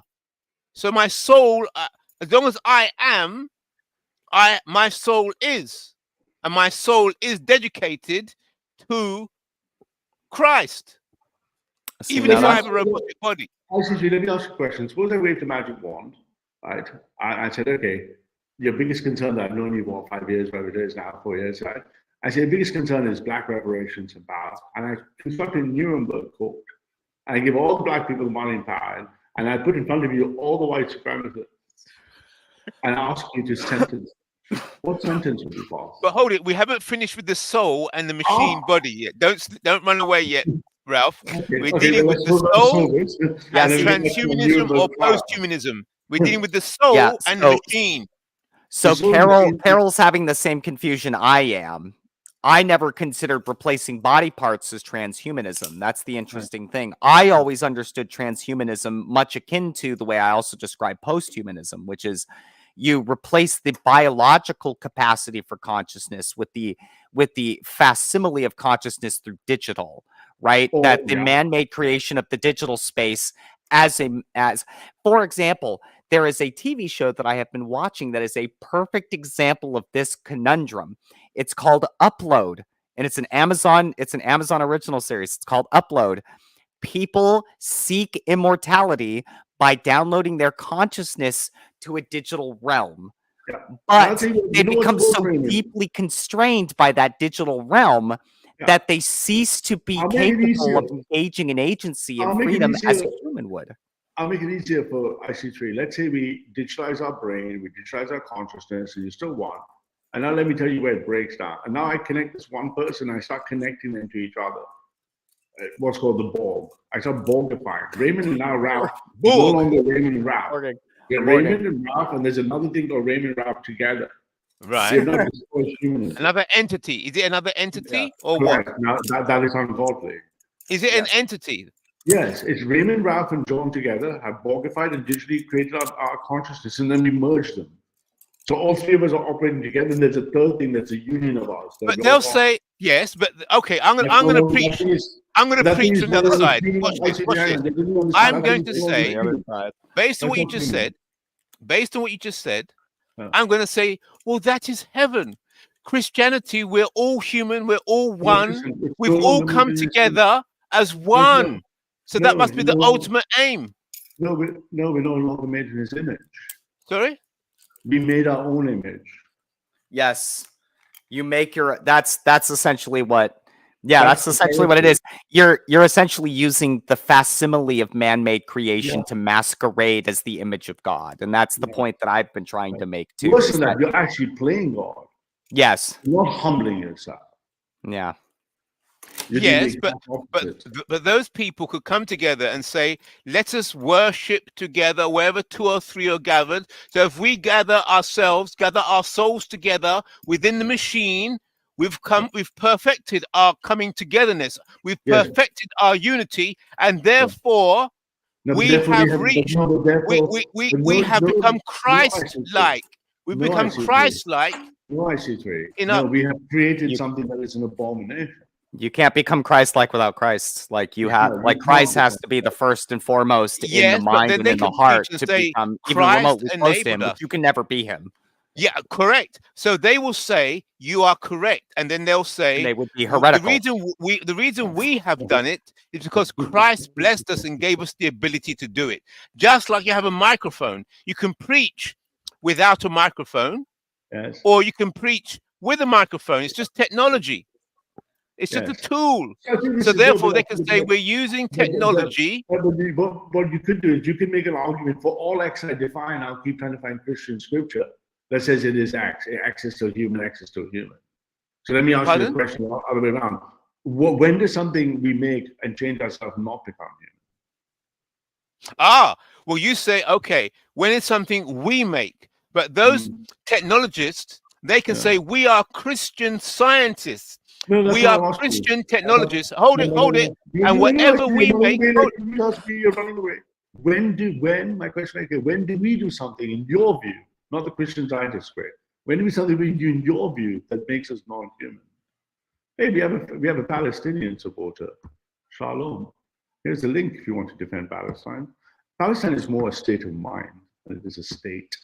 But yes, when does John actually when does it not become human? It becomes not human when you use the tool to declare yourself God. Yeah, but as long as you're humble. Here's one short science fiction story for you, actually. It's a very short story. All the people in the world, all the species got together in the universe. They all put their computers together. Then they wire them all up. And all the computers in the universe were wired into one computer. And they asked the question, is there a God? And they said, there is now. Yeah, okay. Yeah, right. Same way, you're trying to make something. I think even the idea, the pursuit of it is fundamentally, if it is not rooted and grounded in the spiritual, it is fundamentally for me unholy. Yeah. Right. So therefore, if a true Christian, wants to use technology, maximize their ability, they want to become a church where technology has been created by Christians and Jews. Yeah. Pardon? Right. Almost all technology and science was created by Christians and Jews. Right? Exactly. So there you go. they're not giving up God. Transhumanism is when we're defining a boundary where we're no longer human. It's in the word. Transhumanism is literally saying that is transcended and beyond human. Yeah, but to be That's the definition of the word. Christ-like is transhuman, isn't it? It's above the human. No, Correct? No. To be you Christ-like, you're not just human. no. The spirit is now living. God is now manifest within your flesh, so you're no longer just the weak, sinful, fleshly person. You're now transcended. You're now not just human. I don't know any flesh. human who has transcended himself. I don't know who you refer to, who this person is. What's Brendan, that? can you help me out here? Who is this Christian who has transcended them and become Christ-like? I don't understand what that means. There's no human being that has transcended themselves to be godlike. Well, when the spirit and the flesh are combined, like Paul spoke about, the Yes. spirit and the flesh are combined, then you're no longer of the flesh alone. The spirit and the flesh combined, then you're no longer just human. You're no longer just material, correct? You're no longer just material, bound by the chains, no longer bound by the chains, but you're now a new man. Yes, you're combined. Can we hold you for a second, actually? There's a lot of questions in the chat if you're not paying attention.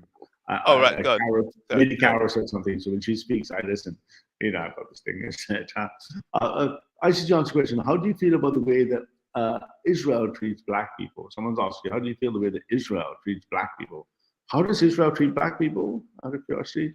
Who is Nixie? Oh, right. Nixie, the link in the chat if you want to come and defend Palestine and attack black people, Israel.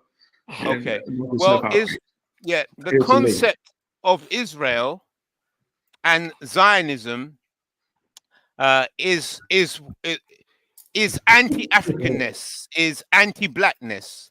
Why? So all of the Abrahamic faiths have succumbed to the power of anti-Africanness. Why do you say that? That's interesting. I gotta hear this. The Christian church. I wish I had a box of popcorn or a bag of popcorn. Jewish people are part of emancipation of the Black Civil Rights Movement. Christians were at the heart of abolishing slavery. Muslims reformed slavery over 3 centuries. So why do you think the Abrahamic faiths are anti-black, anti-slavery? They're the most amount of pedigree of fighting slavery. Okay, but watch it. You're talking about slavery, right? There's two schools. There's two historic lines. There's a line of blackness, and then there's a concept of slavery. Blackness and slavery are two different pedigrees. They have two different histories, and they have been combined over the centuries and unified. There wasn't, so blackness and slavery do not automatically come together. If you look at the church fathers, you should actually see that slavery has nothing. Slavery has existed. The majority of people in the world are slave, but not black. Slavery has nothing to do with black people. Exactly. Black people enslaved black people. People have enslaved non-black people. White people have been enslaved. There's slavery, right? And then there's blackness and whiteness. There's slavery and blackness and whiteness. Two different concepts. Can I ask a question just so I understand? So like I said before, I have not read that book that you're talking about. I had not heard of it. So I am very curious. Does that book have a specific definition of blackness that I am not able to look up at this moment? I'm just very curious. I would like to know. Well, because I'm dying to find a definition of whiteness. Because I'm just very curious because I have a definition here from Oxford Languages that is just the property or quality of being black in color. That's a weird thing to start. I'm just curious. I don't fully understand what that's supposed to mean. Because I've never heard the expression tallness or shortness. Yes. So I'm curious what the book's definition of blackness as a school of thoughts, just being black is a school of thought. That is a thing, apparently. So that's why I'm confused. Okay, so let's see if I've got something here. It says, Alhamdulillah, subhanallah. Israel. Hey, Assalamu alaikum Banksy. wa rahmatullahi wa How you barakatuh. doing? Welcome to the chat. Welcome. To the Welcome, chat. welcome from the river to the sea. That's right. Oh, from the river to the sea. Once you get ICT calm down for a bit. I want to talk about Good Israel evening. Palestine. Mate, thanks. Have you been to this thing? They've been doing food jihadi on the streets, haven't they? I was amongst the beasts, if you will. I was amongst the Beasts. animals. I was right in the heart of the enemy a couple of weeks Were you ago. the beast? Bro, the Yeah, images yeah, I was of, in the like, beast. Iranian and stuff and go, yeah, What- yeah, go on. Yeah, Go Ralph, on. Ralph, what is that bridge that like crosses over towards the Parliament building where you see Big Ben? What is the name of that bridge? Westminster. Oh, Westminster Bridge. Yeah. The Westminster Bridge. So that's the image then that I've seen of like the march through London, the Westminster Yeah. Bridge that is just packed with thousands upon thousands of Bots, people. yeah, bots, yeah. Yes. I Yeah, could not. That image was crazy. I couldn't believe that. That's I where we was have so all the Whose side you ballot on? of freedom. On the river to the I was sea. like, Dale, thanks, Samantha London- will be free. London is truly no longer English. Oh, it's not. Banksy, whose side are you on? Whose side? I'm actually on the side of the people, unlike the people in power who are clearly not. I actually like people who live and are alive and stay alive. Yeah. I don't want to see children buried on the rubble. I don't want to see children Yep. with their babies with their heads cut off, or some monster who put them in an oven, or some woman who's at a rave that got raped and Right. taken apart. And yeah, I'm on the side of the people who are the ones with the Nice. guns and the bombs and the knives. Sorry, I'm against anyone I'm against those people, whether they're Yeah. Hamas, whether they're IDF. I'll be honest. I keep putting this quote everywhere I see a Palestinian supporting sort of moniker, or I don't know, video, whatever. Hamas started this. Oh. Those are the quotes that should don't- just go everywhere. I don't know where I have this. I just like, I'm going to be honest with you. This quote I found deep in my phone in my OneNotes, and I don't remember if I came up with this quote or where the heck I found this quote. And I was like, this quote slaps. And I immediately posted it to my ex. And I was just like, this quote slaps and I love it. And I have been using this all over the place now. What Hamas started this? No, the ideas of the many are being perverted for the wants of the few. Yes. And you know, in the mention of 100%. Like, Hamas, like the top 3 or 4 that's Hamas people worth over slaps, $2.5 billion. That's But how so about the good. wants of the many? The Well, wants of imagine the many. imagine you're a are Hamas leader. So 2 days ago, the Hamas guy in the 2nd, 3rd command in Qatar came out, and he was asked about, there's 540. The IDF think there's something like 540 kilometers of tunnels under Gaza. How come you spent 15, 17 years constructing all the 500 kilometers of tunnels, reinforced concrete? What about the people? What about your Palestinian people? And on Qatar TV in Arabic, the guy said, "Oh, the Palestinian people are the responsibility of the UN." There You you know, I mean, go IDF, just drone strike these fuckers out of existence, right? Drone strike them, bro. I mean, just like blocking coordinates in Qatar. The fact is that this whole thing has started with a bunch of people, and I would say from both sides, not even just one side, but certainly from the Hamas side, of this mentality of you got to break a few eggs to make an omelet. These are the monsters of our history who think that the ends justify the means and all of that Right. stuff. Because Victorian every England Hamas types, the ones that fucking created the Maidan crisis in Ukraine, which then ends up leading to the Ukrainian war, like same groups of people, same mentality. That's what I mean. These are the monsters in our world, who don't care about the people. They don't. Every Hamas fighter must know 100% on the 6th of October that when we do this tomorrow, thousands of Palestinians a week later. There's not even a question. They would have 100% known this. I'm extremely biased. I'm not going to say they're good people on both sides, all that nonsense. I'm batting on the side of the Jewish people and Team Israel. I'm like, they're literally trying to pogrom the Jewish people, knowing that Israel would, under incredible pressure, not want to wipe them off the face of the earth. It's amazing the Israelis haven't carpet bombed that place at this point, right? Knowing very well they sacrificed their own Palestinian people. Yes, they knew this was lamb to the slaughter stuff. It's just the Palestinian people. It's only the Palestinian. You got 1 billion at least. Let's go litmus test. Let's say 2/3, a third of the Muslims are completely going to follow the Quran and the Deen and reject this Islamic message and they'll be good Muslims. You still got about 1 billion Muslims screaming on the streets in Berlin. At least the police here are very forceful, literally going death to Jews. What kind of Hamas guys do this, right? What kind of Hamas guys think that this is something that's fighting for their people? Mental. They're all shouting that it's an ancient, well, it's a slogan, shouted during the time of Muhammad. Man, I forgot how it went. It's something Yahoo. Khaybar, Yahoo. Exactly. Muhammad's army is coming for you, Jews. This is like this is before Hitler did anything, before Hitler was born. There's for other reasons I'm tracking lots of left-wing thingies, and the left-wing, I've never heard Owen Jones, Navarra Media, articulate the need for an ethno-state, that they don't want white people to have it, Germans. They sound like white nationalists.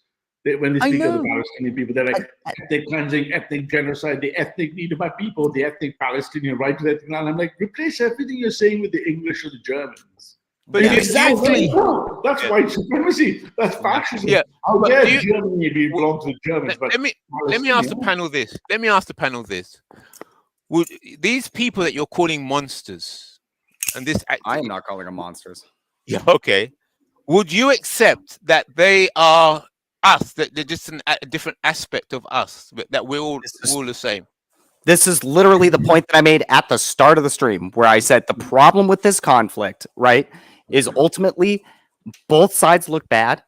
Nobody gets to look good here. This whole conflict sucks, right? Both sides are trying to be sympathetic, but both sides are both simultaneously sympathetic and unsympathetic at the same time, because they are both committing behaviors and actions that are fundamentally abhorrent, right? But then you can also understand, in some ways you can sympathize, right, with wanting to survive. So there is the essence of the survival element of human nature, the sinful human nature of to like survive and to thrive, right, manifesting itself in the desire to wantonly just harm all things in your path that would prevent your survival. At the same time, that same behavior isn't completely not good look. That is an unsympathetic look. Nobody wants to side with the bully. Right. Yeah. But the thing is, if you're the guy who brings a penknife to a rocket fight, then I'm sorry. Yes. I'm sorry. That's not the guy with the rocket's fault.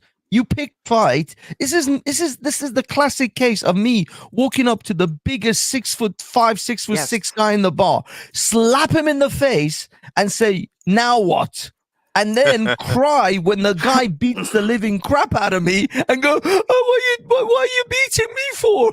Yeah. Like, what did you? And the worst part is the bully also looks bad because he's beating up on the weak person, right? The big guy. It's not the bully. It's the big guy who looks bad because he beat the crap out of the little guy. But it was the little cheeky bastard who came up and slapped me in the face. Both sides look like shit in this conflict, and it sucks. What if the big guy was bullying? Bad. What if the big guy, Banksy, was elbowing the little guy? His elbow is at the bar. They're all at the bar, and he keeps elbowing. Turning his back. You know, at the bar. You know what it's like. You're at the bar, and they're pushing elbowing. I agree with you. They talk to the girls here. They talk to the girl here. You know, the girls here. How's it all going? And they keep pushing the little guy. Okay, Mr. IC3, I'll take that if that was the PLO, because what the people are complaining is that Israel is building settlements on the West Bank. But it wasn't the PLO that attacked Israel. It was Gaza. Israel has taken a hands-off approach to Gaza for about a good part of 10 and a half years now, 10 and a bit years. Since 2005, since 2006, when they pulled out, they pretty much left them be. But all Hamas has done is build rockets to launch at Israel. This isn't the West Bank. The West Bank, I'll give you that. If it was the PLO, there are still settlements being built in the West Bank. There are still two-tier tax ambulances in the West Bank. There are the ambulances with the yellow number plates and the ambulances with the white number plates, which are the Palestinian ambulances. So yes, there is a two-tier system there. There is a degree of there's a case to be made for the oppressions of the people in the West Bank and the people who live there, the Palestinians. But this wasn't there. This was Gaza. Gaza has been, it's almost like its own little country, its own little kingdom. And it has been for the best part of a decade. And Hamas had total control of that. They could have built water reservoirs. They could have irrigated. They could have built farms. They could have done 1,000 things to make lives better for the Gazans. But they didn't. They haven't. All they've done. I think it's too late, right? You listen to Jewish people, specifically the ones in Israel. It's too late. They're never. How are you ever going to trust those people to live by you again? How are you going to do this? How would the average Jewish person go down to their supermarket, get some bread, and go, "Is that guy suddenly going to go full jihadi on me, or is that guy going to go full jihadi?" And it's a very painful thing. We know the numbers 33 to 55. You must drive them out of the land. Otherwise, there will always be a thorn in your side. I mean, at the moment, we need a new calculus in the Middle East, and I think the Israelis. I mean, God bless Bibi. He's masterful. Have you seen the interview of Bibi from 13 years ago? It's just mind blowing. Literally, I haven't seen it preempting how this has to happen. How you're eventually going to have to move these people somewhere. Pressure. Egyptians are corrupt. Give them some World Bank. Pay off some World Bank. Move them out there. And the bad news for Europe and America is they're coming here. Yeah. Because I can't see how they. I mean, the best. Egypt won't let them in. How can they live with the guys just down the road after what they did to you? I can't see that. I can't see that happening. You know. I mean, they're coming to Manchester, right? Yeah, Ralph, you and I were having that conversation. Like they've already replaced good portions of Michigan. Yeah, like Dearborn, Michigan is essentially. Follow me out. I mean, but the thing is, you know, I heard Mohammed Hijab, Banksy. I mean, obviously been around, but I mean, I heard him literally calling almost for there are 50 million of us in Europe. We will not be silenced. We are an army here. He was saying, Mohammed Hijab giving a big speech about how we're here. We're here now. We're going to take over. And I'm thinking of all the progressive lefties. I was going to do a stream with Raymond. This is an ad hoc stream about our moral morals and literally how the far right is unbelievable. The far right are sitting there suddenly going, their hatred of the Jews is so much. They're going, go Muslims, go black people, black rights. I'm like, are you suddenly siding with confusion? And the far left are literally calling for ethno-state. They're using language that's socialist. It is such bizarre. Like, these people have no idea they're living post-ideologically. They have no capacity to understand that. They are just they've gone so full circle that they have actually created a sphere of their own ideology. Like their ideology has created a sphere. You know, I mean, I was going to do a more formal stream of Raymond and Ralph reverse engineers. If we go through the NFT, because I've been doing in my head really clearly, you can see of the foundational moral dimensions, elementary, right wing and left wing, they've entered an internal contradiction that is now accelerating at each other. Literally, if I played the Owen Jones Novara Media and I replaced that with Mark Collette or Joe Davis, and they're bridging their epistemic gap with people. It's not like the same people going, oh, ethno-state, Palestinian, native lands, territory. Right. Yeah, they have no idea they are bridging their own epistemic gap into each other. They are completely non-cognizant of this. And you can observe this on X. You can observe this on like X. You can observe it on Threads. You can observe it on any social media site right now. They have no idea that they are accelerating full speed headlong into each other, about to generate a real opposition. It is the hilarious thing. The echo chamber becomes an epistemic chamber where even new information won't break it. I watched this really great book review by a guy of the Jewish Council in the United Kingdom. He's written a great book where he debunks everything. Words like settler, colonial, imperial, racist, apartheid. He breaks it all down. I've taken these arguments one by one, very gently, carefully, in my left-wing IDs, taking them to the left. And they've now accelerated the epistemic chamber where it doesn't matter how many times you explain to them that Israel is not racist, colonial, settler, apartheid. Nothing. Just literally, no, it's racist, colonial, settler, apartheid. So, that's like, you know. And the right that's what it is. I told you some guy who's from Patriotic Alternative in these chats, I mean, he's literally sitting there, literally making the case for Muslims. Yes. It's so weird, dude. You know what I mean? Like, bro, like you spend your entire career going, kick the Mozzies out, Mozzies and jihadis, get the Mozzies, and here you are going, go 180. Full 180. They just full 180. It's completely clueless. It's the funniest. The part that really blows me away about it is that it's seemingly so subconscious that there is a lack of self-realization involved in the behaviors.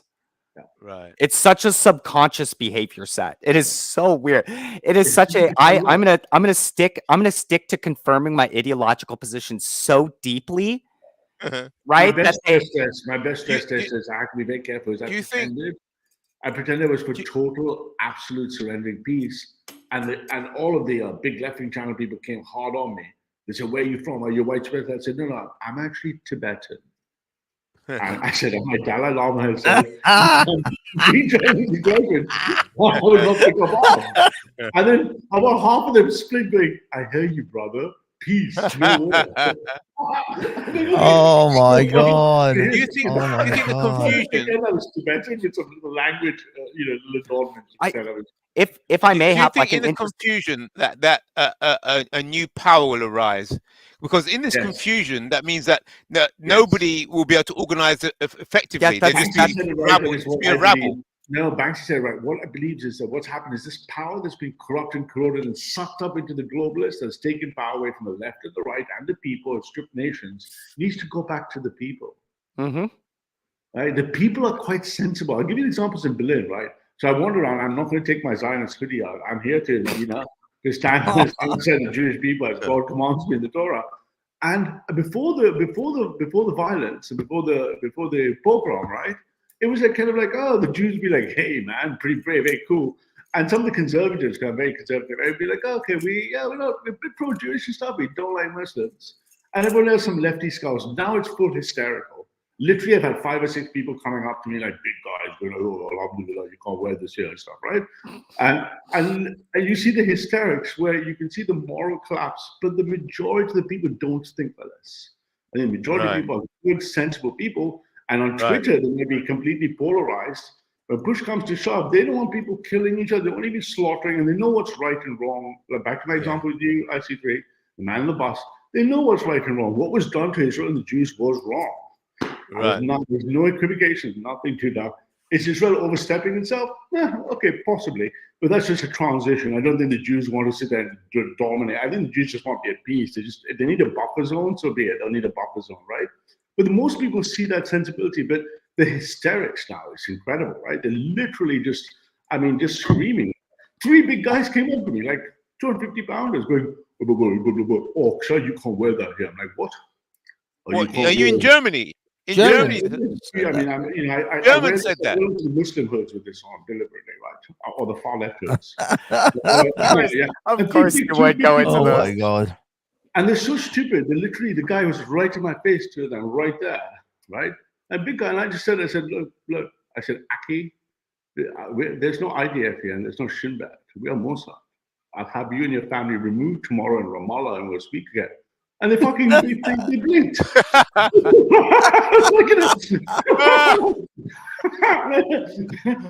Oh my They shit God. themselves. Some other ministry might have had his head kicked in, right?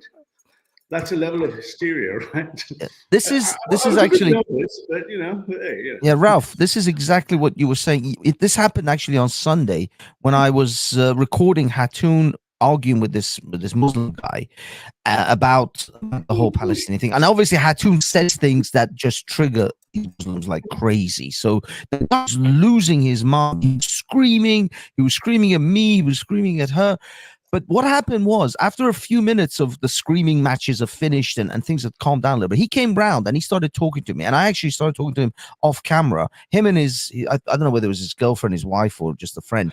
But once we started talking and I started to explain to him that this thing that Hamas did was them doing it with full knowledge that Palestinians are going to die, and usually a 10-to-1 ratio of the Israelis, because the Israelis are not going to just sit back and just take this. They're going to, they say there's an eye for an eye in the Bible, but actually what happens in reality is you take an eye, I'll take your whole head.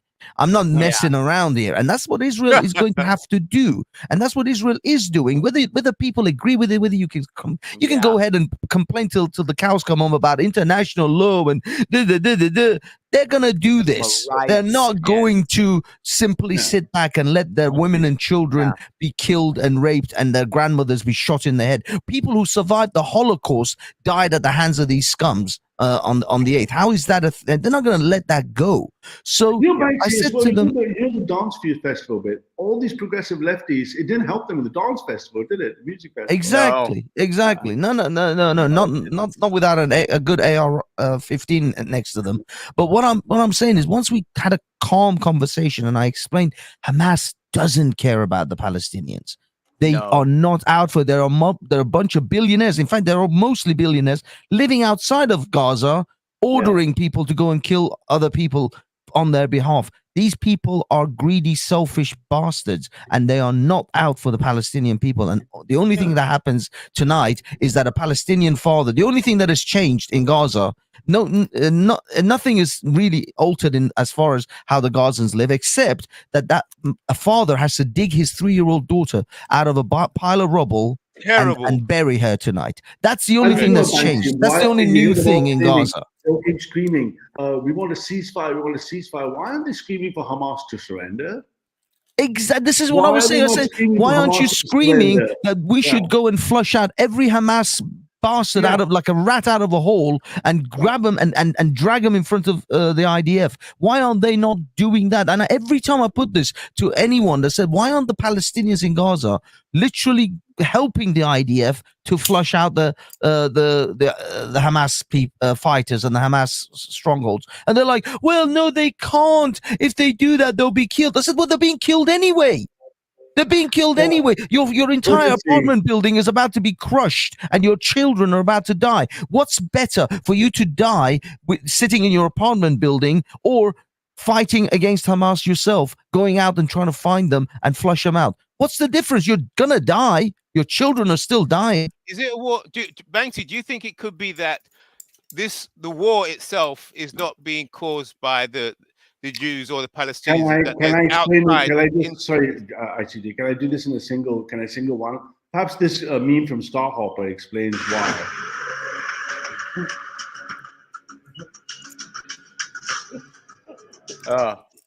It's the video's frozen on our end. Yeah, the video's frozen. We can't. Frozen, the video's frozen, Ralph.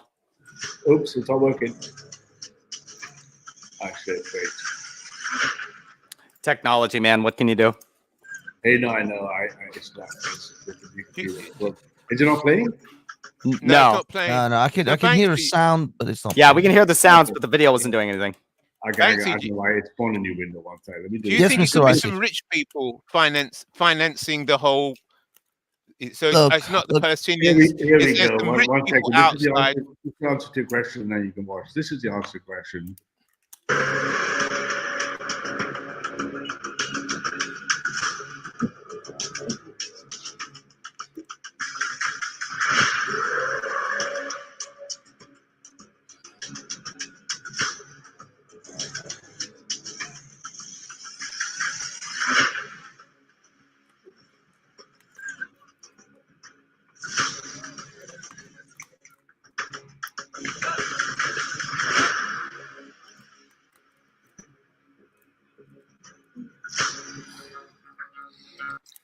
I think that pretty much explains what I'm involved as a civilian is. Carry on, dear.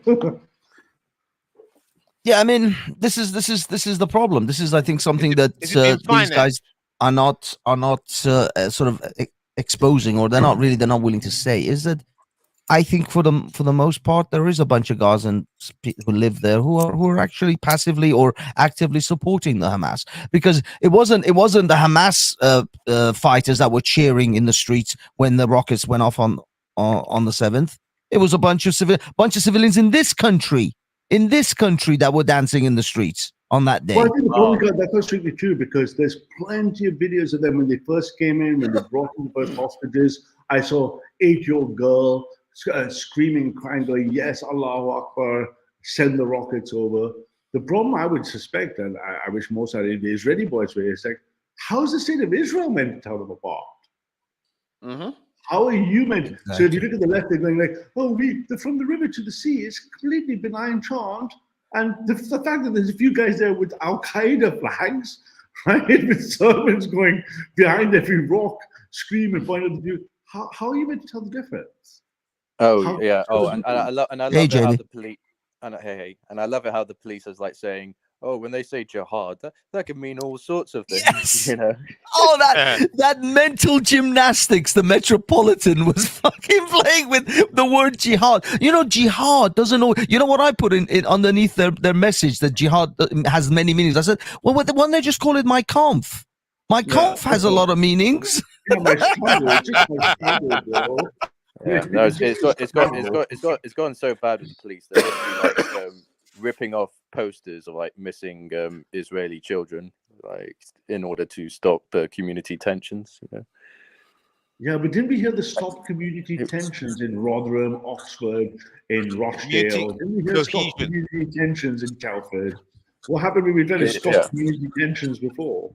Right. I'd love to like ask the alt-right, like, don't you think this kind of puts a major spanner in the whole JQ thing? Because I thought you're not allowed to, criticize Jews or Israel or whatever, but it seems like even the BBC, it's quite Well,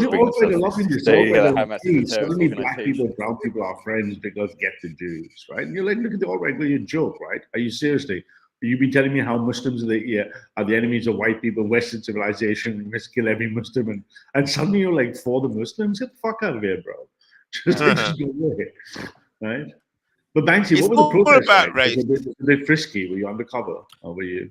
Yeah, no, dude. Did you see Mike Enoch?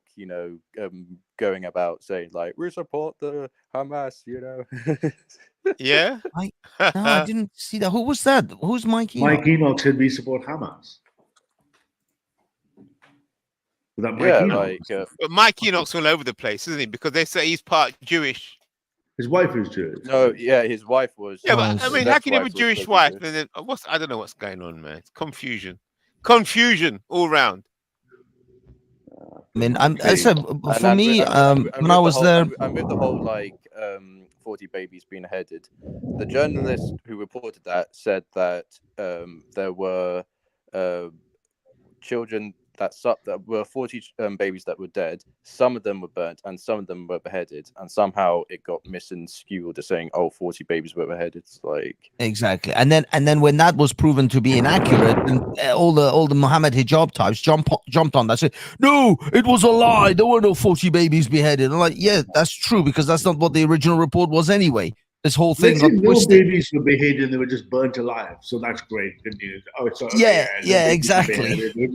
Oh man, what a mess! Oh, dreadful. One of the Israeli, I don't know, these guys, part of the IDF, but they were going into the houses and they checked out the forensics and stuff. They said they found one baby in an oven. Yeah. And now I don't know. I would like to confirm that, because that was just his say so, and a lot of people are like, "Oh, conspiracy theories." But if that is true, what kind of a mindset does that? What kind of a twisted son of a bitch can actually do that? You have to be. You got to be psychotic. I mean, that takes a certain level of psychology. We're all psychotic. Come all on, of us. come on, Mr. Icy. That is that can't. We are I bet that was like artistic license to what the Nazis did. Saying like, isn't it? That's what I figured as well. Isn't it possible that that narrative that you've just mentioned there is very similar to the American justification for Iraq, the babies in incubators in Kuwait? I thought that was that Iraq or that was Saddam Hussein in Iraq when they invaded Kuwait. That was the justification to. Right. Okay. You see, it's the same pattern. It's the same pattern. I'm implying that it could be. Whether it is or isn't, I don't know. All I know is that when the media ends up making stories about how babies are getting bayoneted, bayoneted specifically, it's usually a propaganda tool. It's been used since World War One. Whether it's true or not, I don't know. Even in the Middle Ages, you see the pictures of the soldiers with the spears. And the babies on the spears. It's been going for centuries. You mean like impaling? Yeah, it's the same thing. I thought it was specifically the Vikings who would find it fun, just like putting babies on spikes. Banksy has a plan. Humans. That's what people do. That's what soldiers do. If you're a soldier, you will end up doing just like you drink the beer that they're drinking. You'll drink the beer, you get pissed with them, and you'll do whatever they're doing. That's Yeah, what but there's, war yeah, is but like. yeah, but there's but there's a difference of just like, you know, you have something and I'll take it and don't really care what I do to you. But you can see like how much they've been both socialized and brought into all this anti-Semitic stuff on the internet, that they literally don't see them as human, and therefore they deserve every like At this possible point, like would you say That it's is like war. War But is when you like say- that. Sure, but you say at this point we've gone now past, we've crossed the Rubicon. There's no way Israel should allow and would allow. And I don't think any right-minded moral person would do anything but stand by Israel. Going, the next step is this can't ever happen again, and that looks like you're redefining this whole idea of Palestine once for all. It's got to end, right? There's never going to be Judea and Samaria is now. You cannot make Judea and Samaria a Palestinian nation anymore. That's out of the question. There's over 500,000 Jews live there now, right? And Gaza is proven to be a fucking terrorist cell. So why don't just do the right thing? Just finish the job, push them out, let the Ummah pick them up, half of them go to Europe, whatever it is, and then Israel can go back to just being an actually secure state. And those good Arabs and good Muslims who want to live When on the this- Messiah arrives. Ralph, are you Messiah saying that we should, Europe should absorb, Europe, America, and Canada should absorb 2.5 million Palestinians? Then that's basically. Well, that's it looks like Messiah. Egypt came out saying there's no way we want them because most of them are terrorists. Well, I'd just like to, I'll just add to what Ralph has stated there regarding Egypt. Is I remember reading up about recently to do with Jordan. They had a civil war in the 70s where they took in Palestinians that were displaced by Israel, and they declared a war against Jordan to remove the royal family. which happened. Sisi came out and his second command said, "We're very alarmed, very concerned of having 200,000 Palestinians on our land because they might prove to be terrorists." You're like, hang on a minute. You're fucking blood brothers on both sides saying we don't want them, but you want Israel to have them? I mean, I think the right thing more to Hampstead, to Brighton, to the Hamptons, the United States, liberal areas. What could possibly go wrong? What could possibly go wrong? No, British citizenship, just restricted citizenship. You can only live in Richmond. You can only live in Hampstead. You can only live in Islington, right? Only the Messiah will sort it out. The Messiah will sort it all out. Yeah, because all the Abrahamic faiths come together. One Messiah, all sorted. One move. One Messiah, one move, all done. At the end of the day, the only way to resolve the issue there is to have one side win. There isn't the entire concept of a two-state solution doesn't work. I mean, you can ask people that live there that would state that don't work. Any conflict, doesn't end unless somebody outright wins. Correct. If you look at, you can look at World War One and what happened with that. The Germans got blamed for starting it, even though they didn't, and then they got very pissed off about it, and then the Second World War happened, and then they got completely flattened, and then they didn't start anything after that, did they? I mean, I might sound a bit harsh a minute. At this point, I think the only thing Israel should do is actually just do it properly, finish the job, and finally secure Israel. From the river to the sea, Israel is now free, right? Secure Israel. I have the buffer zone or what have you. And I think those good Arabs and good Muslims who want to live, there's 2.7 million of them. They might need a little investigation, but the ones who want to live and be fully functioning Israeli citizens and have jobs and bring up the children and stuff, they that's up for the Israelis to let them live with the Jews because they don't want to harm Jews. The rest of them, they just got to go. I mean, So where's the border?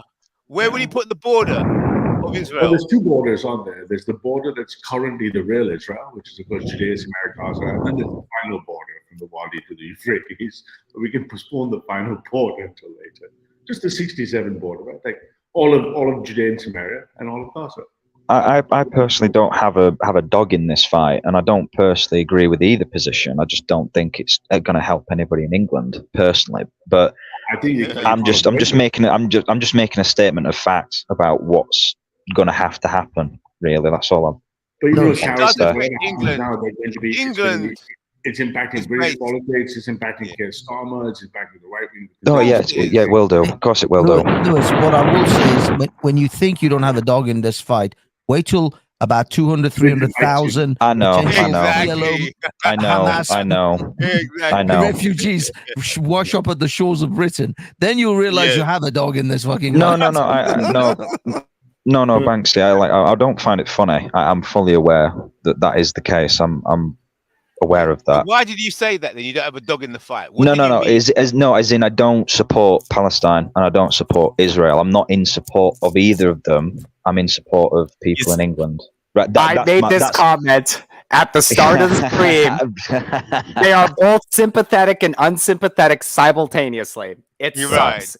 right. Either side is a shit position to take, and there's not much you can do about it. I know. It is shit. Basically, it's like you've got to take a position, or you just, or you get shit from either side if you don't. Even if you take your own side, it's like no, pick one. No, fuck off, man. Your generation is one of the most obvious to see the polarization that came through education. It's so incredibly obvious to see the polarization. There is this massive bifurcation of the generation that just occurred, that just split them completely in half. I am rabidly pro, or I am rabidly pro. It's again, like, blah, blah, blah, and they just bashed it out on social media. Went right at it. It's either BLM or TM. Yes. Are you off? Take care, Mr. Ice 3. Have a good one. All right. Enjoy your evening. And all the while, this generation has zero, like you said, zero dog in this fight. Absolutely nothing to do with the situation. Absolutely zero. Has nothing. Your generation was not alive, right? When all the shit started, we weren't even born.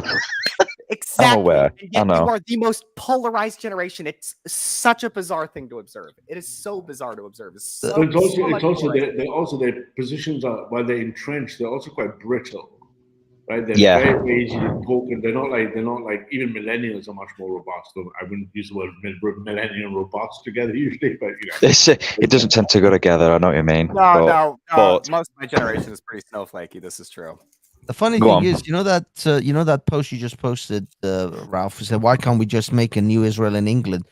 The irony is, I would rather take 8 million Jews than a couple of million Palestinians. I know it sounds insane, and I'm from that Muslim Middle Eastern background, but the Jews will be 1,000 times more productive and 1,000 times more of a plus and a benefit to this country than 2 million Palestinians from Gaza. For me, it's opposite. I think if anything, the program will just treble down my opinion. At no point, if there's one thing learned from the Shoah, Israelis and the Jews cannot rely on anyone but themselves, and therefore the state of Israel is non-negotiable. The Jews must defend themselves, and allies may come and go, but after the Shoah and after this program, even just watching any nation being split over their sport, let the Jews. There should be a lesson to the rest of the world. Create your strong nation state. Defend your own, right? How's that as a shining example? Let the Jews supporting and defending as well. That's a good point. That actually, I'm curious whether or not the concept of international rules and laws is going to get completely annihilated because of this. That's what I'm curious about. Not even our international rules and laws. They've always been bullshit anyway. It's just shit on paper, but that's like exactly the point that I'm making. It's just like, I mean, at some point you kind of had to sit back and start going, well, what do you even mean by rules and law and order? Like, what does any of this even mean anymore? I could go to San Francisco and tell you, yeah, we're a rules-based system, but then like you have mass organized retail theft that is being punished. Okay. Well, if I was playing devil's advocate and just batting constantly for Team Israel, the Jews, I'd be like, well, how could this international rules and law help me if every friggin' UN vote has gone against me? Every other UN has condemned me. Every UN resolution against me. Fuck the UN and fuck the international rules. The Jewish people will defend Israel, right? That's them. Exactly. It's a weird thing. It's a weird thing. Wasn't Israel? Go like, can we have a bit of what Israel's having there? Right? Like, I gotta do that stuff, right? I don't want to digress too much, Ralph. We'll have to link up, but I gotta roll out. I got Reformation. This is just involved the hacky. Hey, nice one. Yeah, absolutely. No, thanks for enjoy your evening, Raymond. Thank you. See you guys. Yeah, peace. Yeah. But here's the Yeah, I thing, mean, like, what's wrong with a bit of that wasn't in the the United founding Nations? wasn't the founding of Israel meant to be like the point that genocide is bad because what happened to the Jews in Germany, and therefore they need a homeland for themselves. So if Israel starts, going against the very premise of its founding, like committing genocide, then it's going to I open a think whole it's new deeper can of to me, worms. Jordan. I think it's deep. I think the message really is that the Jews learned, even Britain, America, no one really helped them in Auschwitz at the time of their highest need. I think the Jews need to be independent. They need to be able to defend the Jewish people in Israel independently of anyone. And that should be a shining example for the English, for every other nation. It would be nice to have other nations going, oh, I can look after my own, right? I think that's the thing, and I think supporting that is the only moral position to take, right? I think after the show, I mean, even after this program, how many divided opinions do the Jews need to listen to? If I was Jewish and I just lost my friends and family and that, I listened to some of the Americans going, no, no, no, from the river to the sea, or someone in Westminster chanting, I'd be like, well, I can't trust the Brits and I can't trust Americans, right? Ultimately, right? They've got to look after the nation, right? So I say, yeah, arm them to the teeth, support them, and just call out the enemies. That's. But again, I'm biased. It's 1 second, chaps. But I come back. Yep, make genocide great again. Well, it's surprising to me. I've mentioned it. I've mentioned it by implication a number of times. Is that, well, really, if one side wins, it basically means it completely flattens the opposing side. Basically, I mentioned it to a couple of people that I know personally, and they're a bit taken aback by it, but they're not completely shocked by it. But that is just reality. That's just how it works. Yeah. The strong take what they wish, and the weak suffer what they must. Effectively, in some capacity, yeah. You can people bitch and complain about, oh no, you need to protect the weak and everything like that, and it's like, oh, well, I mean, okay, fair enough, but if you ain't gonna pick up a weapon of some kind and protect yourself in some capacity, you don't really deserve to be standing, do you? Really, in a capacity. Well, here's the thing, like, I don't particularly agree that Israel exists because of the claim of that's their land, because you can do that with anyone. Like, fuck, yeah, I'm not giving back the Abos their land just because they were there before the white man. I'm not going to give the Native Americans back all of the continent of America because they were there before the white man. But again, like, I think, pragmatically, I would much trust with Israel to be in charge of that place in the Middle East than, say, the Muslims. Even the Muslims. Like, for example, all the archaeological sites and the holy, places. Like, are you really going to trust the Muslims to make sure those places are kept cared of, or the little communities of Christians and Jews? It's like, come on, I the understand. Muslims and the Muslims, they weren't like natives. They came there thirsting for blood and conquest, and that's their land now. But now they're on the receiving end. Oh, now they want to come across as victims. It's like there's this like Muslim woman. I forgot what her name was, but in Britain, and she basically keeps saying like, "Oh, it's so hard, being a Muslim in Britain, Islamophobic, all that stuff." Yeah, and then when she heard of the Hamas, attacking Israel, the glee on her face, saying like, "Oh yes, this is like payback, this humiliation, it's just like, wow, just like you see their true faces, they'll be the victim on one hand when it suits them, but then they'll thirst for people's blood when it's in the That's what most people are like. You can sugarcoat it over with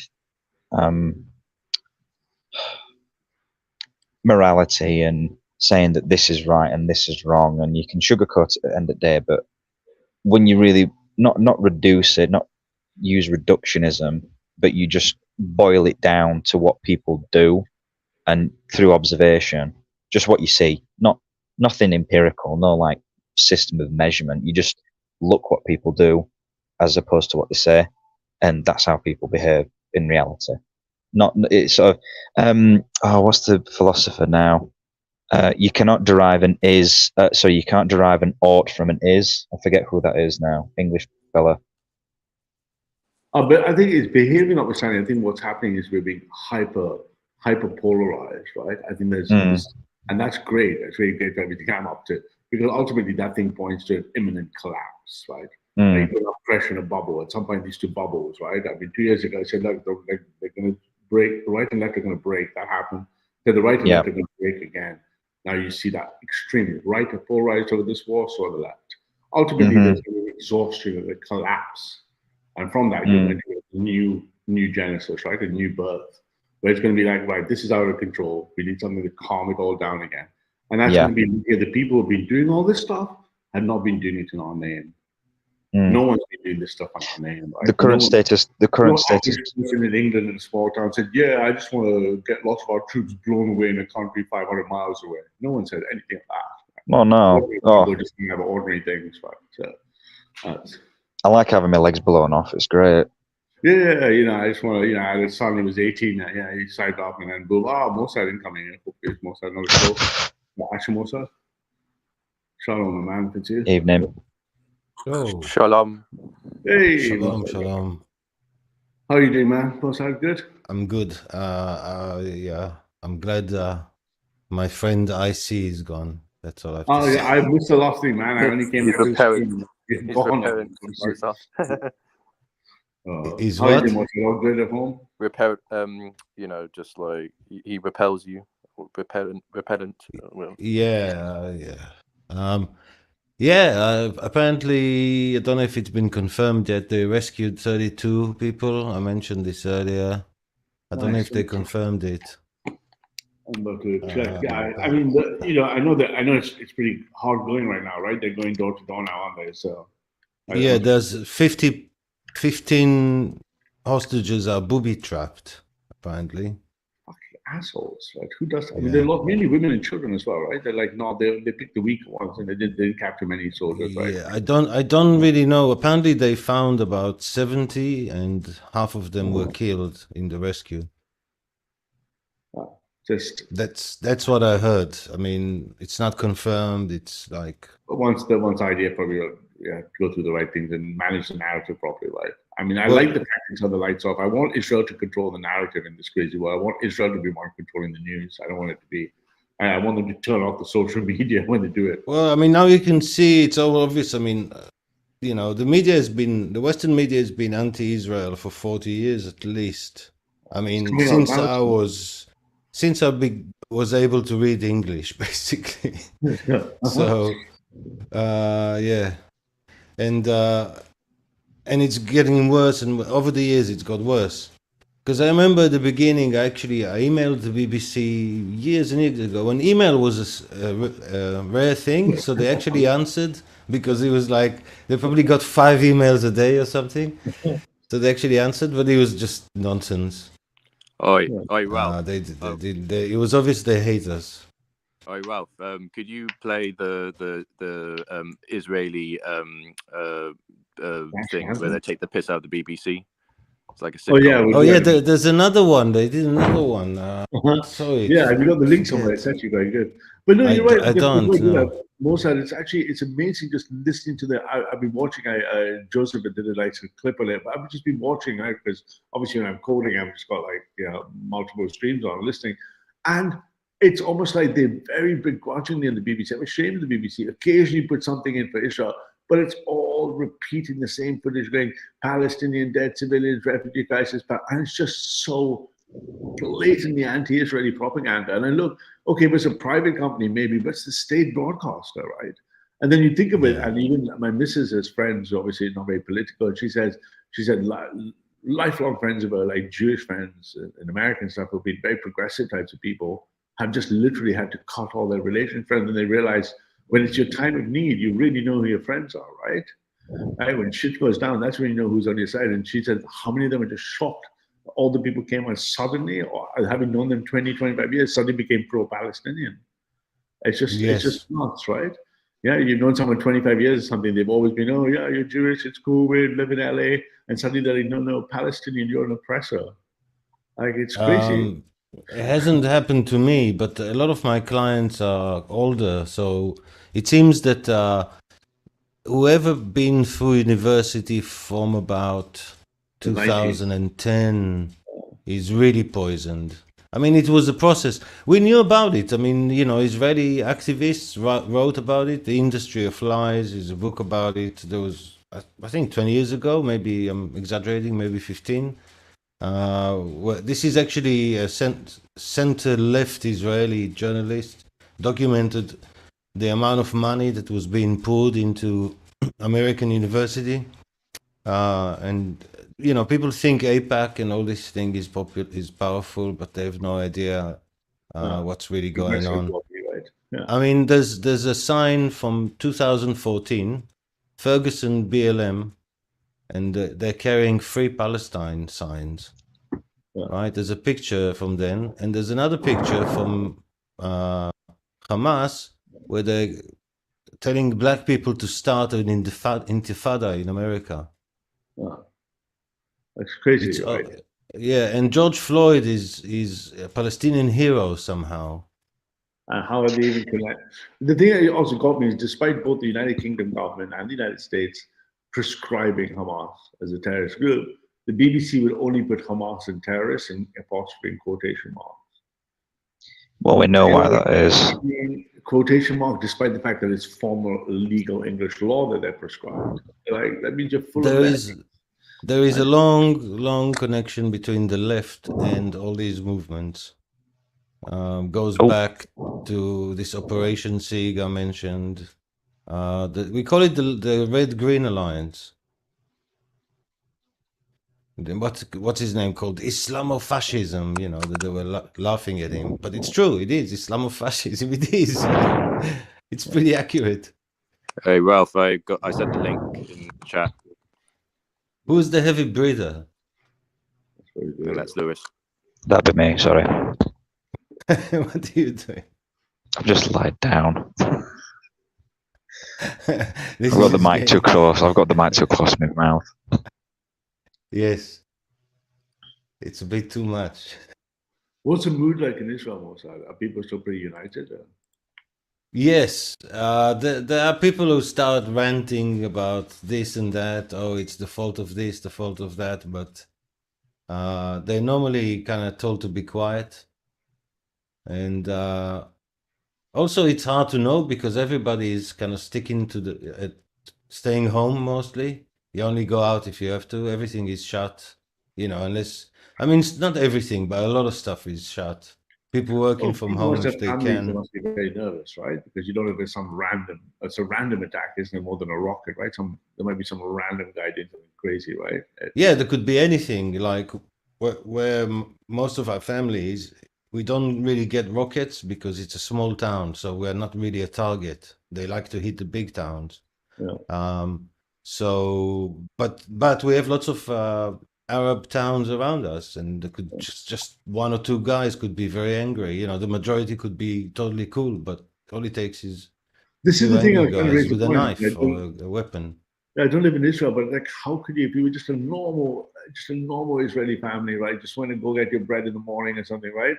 And you've spoken to these Arab people all your life, and you're friendly with them, you know them, but it would just take one nutter, right?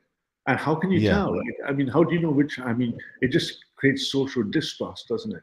How would you trust? How would you know which one? And then you end up, unfortunately, you might end up being suspicious about people where you don't have a reason to be suspicious, all right? Because they don't mean you harm, right? Well, I have a friend who is an Arab Muslim policeman, and most of the jobs he gets is to go check what some Arab guy is doing in a Jewish neighborhood, basically. Yeah. You know. And most of the time, he just, you know, he's a gardener or he's just come to see someone. He said there's very rare that there's anything suspicious, but yeah. But that can't be really good for the society, right? For the framework, right? No, it's not good. Yeah, I can't see that's good. You need something much more permanent, I think, now. That's going to be. So I don't know what the answer is. The situation is very hard to tell because when you talk to people, they don't tell you the truth. Yeah, of course. But we do have friends who are Muslim and live in these places, and It varies a lot. I would say it's like 50% really, really hate us. Yeah. And the only reason that they don't do anything is they're afraid. Oh, they're afraid, or they have some economic incentive. They have a job in Israel, right? They don't want to give up the good stuff, right? They don't want to Yeah, sell this is what we need to learn. Weakness invites aggression. Yeah, exactly. Especially in the Middle East.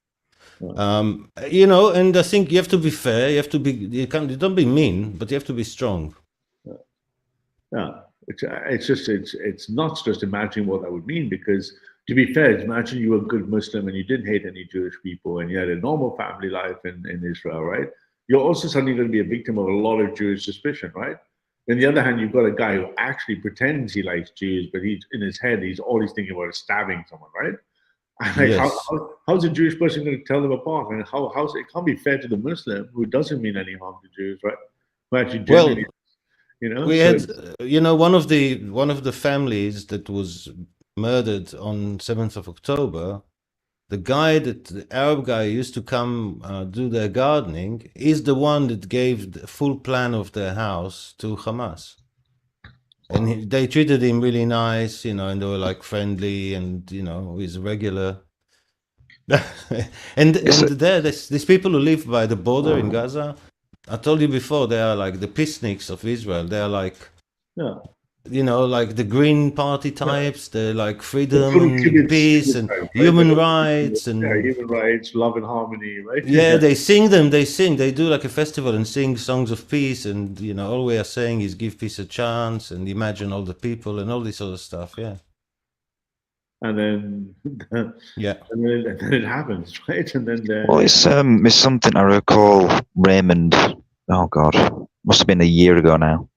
I had a conversation with him, and he mentioned something he read regarding it was the collapse of Iraq and Syria in Baghdad and Mosul, and he said that there was a number of reports from the US military in those two places that found it interesting that you essentially had people that would have been friends and neighbors within an apartment block or across apartment blocks across a road, a street. And yes, when everything literally fell apart, they would start throwing AK rounds and RPGs at each other across the buildings or through the same apartment blocks because of disagreements and essentially blood debts and so forth that they've built up over years and years of disagreements that they let go because the government at the time provided some sense of security. And when everything went to shit, they just dropped it, and their own personal blood connections mattered more than their state identity did. I think the two biggest cases we have in international relations, conflict management studies is South Africa and Northern Ireland, right? And both those cases, 800-year blood brother conflict, and the 400-year one. And both cases, it's almost like there is a way to get peace, but there's got to be something in power, the vacuum. And if you contrast Northern Ireland, which is now peaceful, because there was an agreed shared powers agreement to stop. In South Africa, there's no shared power agreement, and basically white people on the route being just basically fucked with, right? So it's almost like if you wanted this peace in the Middle East, there needs to be a kind of like the Abraham Accords, an understanding, but there has to be a basis of power, right? It's like Israel must be, I'm at peace with you, but if you fuck with us, we're going to just like blow you up, right? But it's very difficult to manage that, isn't it? Live under that. But you need a lot of generations to grow up thinking, I'm not going to remember what happened to my grandfather, right? Which here they're fermenting when they sing Kaiba, Ya Ya Hud and stuff, they're fermenting stories of hate that are centuries old, right? They're still propagating a blood feud, right? Who remembers the Battle of Kaiba? I mean, Kaiba, the Muslims chanted. Well, it would be like a gang of Germans chasing a Jew and shouting back to Auschwitz. Basically. Yeah. I mean, it doesn't sound good. It doesn't sound good. It doesn't sound good, right? No. I mean, if you did that, I was watching horror how much the Americans and the Brits, the protesters got away. And I can show you the clips of what the German police, the Berlin police did to them, but they just kept beating them, right? So the Germans are very sensitive. Why aren't the British doing their job? What's wrong with them? Because, well, it's very simple, Mossad. It's because the British police are absolutely terrified of pissing them all off. Yeah, that's I think why. It's bigger than that. I think it's Qatar just got you by the balls. It's possible that there's some conspiracy behind the scenes that we might not be aware of, but I'm not gonna go down a conspiracy route with this. It's not a conspiracy. It's more like no. As in, you've got people that. influence. No, I know what you mean, but I'm saying conspiring because you're not necessarily aware of what's been said and who's paying who and who's got connections with it. That's what I mean. You're not aware. But I think the funny thing is, I think the police, there's two things. There's the serviceization of the police in the UK, especially less so than the US and definitely not Germany, have become this service, right? This whole multi-progressive. The Berlin police need orders. And the mayor of Berlin said, we are not going to allow anti-Semitism on the street. And they've kept testing. Now there's stickers I see in the lamppost going, the protest will happen and stuff, because the mayor of Berlin just said, just do what you have to do, and you'd have to policemen with batons just like beating the fuck out of them, right? I mean, yeah. I mean, I've got a really simple analysis of that. It's like the English police are built for English people. Well, yeah, they're of no course. longer suitable for the population. Well, because the population isn't. And I don't mean the color of the policemen. I mean the actual way they work. Well, yeah, because in England, everyone assumes that, you live by the law, and the law says that you can and can't do this, but that's not how it used to be that operate. It used to be there was enough for a policeman to whistle, and everybody did what they were told. Well, yeah, exactly. That's you could say it's police were with the. Can't really hear you, Kingston. Your robot in. Yeah. Okay. But I think there's a lot of dependency in the UK on Qatar. You know, they keep talking about Jews. I don't think the Jews are really happy with these protests. Obviously, they're not getting what they want. Well, they won't Amnesty International is a very corrupt organization. True. The UN must be defunded. It's an organization that is anti-nation state, which is, paradoxical because it's called United Nations. You can't have it. International law is a load of bullshit. I said this earlier. It's just bullshit. You can't operate laws internationally that everyone agrees on when not everyone is the same and can actually agree on the laws. It doesn't work. Well, we don't understand why we have to follow all these rules when America doesn't and Hamas definitely doesn't. And we have to follow them. And even when we follow them, we're Nazis. Doesn't America like have troops in Syria, which goes against the? It's got them in a military base called Al Tanaf that's been hit a couple times. Look, the only country that uses roof knocks is Israel. Nobody else does it. We literally warn them before we bomb them. I mean, that's what we do just so that people will shut up and stop whining about us being Nazis. Well, I think, quite frankly, you need to just stop doing it. You need to I'm sorry. You're trying to hold some moral high ground by doing this stuff, and you're just fucking yourselves over with it. Yeah, but the trouble is, it's also this idea is embedded through a lot of NGOs and politicians and judges in Israel that think they live in New York. Yeah, because they probably grew up in New York and they're all retarded. And at some point, they in their head they're in New York. They grew up in Israel. I mean, all this dual citizen thing is highly exaggerated. I wasn't implying that. I was more implying that they spend more time in maybe New York or something like that. Wasn't implying that they were born or not born there. Yeah, they're more like, what's his name? There's a British author that explained it well. They're like anywheres, cosmopolitan. Yeah, anywheres. I like this anywhere. It's better than the cosmopolitan. You mean the somewhere versus the anywhere, right? Yeah. They could be anywhere. They could be in a Starbucks in Isn't that George? Isn't it in a Starbucks in Taiwan or whatever? Didn't George Orwell write something about that? I'm sure probably he wrote a lot of good stuff, and he observed a lot of this type of thing very early as well. I'm just still shocked by some of the responses as well. Again, like I say, the missus saying what she did with her friends, it was just stunning. She literally saying there's one friend she's known for a long time, it's a Jewish girl from LA and goes from New York. And she literally said she's lost half her friends. She couldn't believe these people had been her friends, come to her home, grew up with the kids, suddenly all turned on her. And said, "Oh, you're not supporting Palestine." She's not even political. She's just like a Jewish creative girl, right? She's not even that political. And she suddenly felt like my people, my family, someone in her family didn't die, but was injured. And she said they didn't care at all. They just kept telling me about the past. And she said, but they've never been to the Middle East. They don't know any Arab people. They don't know any Palestinians, but they've just gone Palestine and there's something wrong with you for being Jewish. And that's just, I don't know, the Germans are obsessed with the Jews. It's like no matter how hard they work, and they do work hard and they're very good, they just can't beat the Jews. The Jews are always one step ahead somehow. But Mossad, they came down very heavily and very quickly, right? Even the protests were very, very sensitive about anything here that's, going to look like anti-Semitism, right?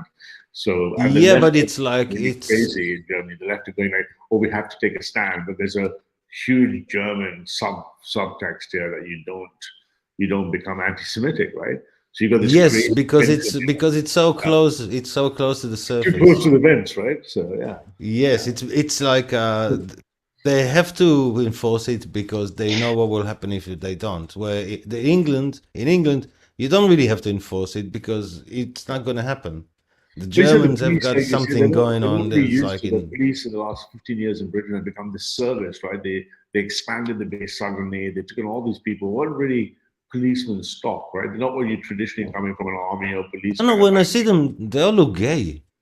Yeah, because it's because they've lowered the standards, and they do have they all have this soy face and they have oh god, I'm aware, and they have they've changed the standards for hiring to make it more equal, or I should say equity based. Now it's not about quality anymore, is it? You have to be lesbian to be. You have to be lesbian to be in the police. Well, it's because they need representation. It's all that crap, basically. But that means that the standard drops, and at the same time, the police have to maintain some.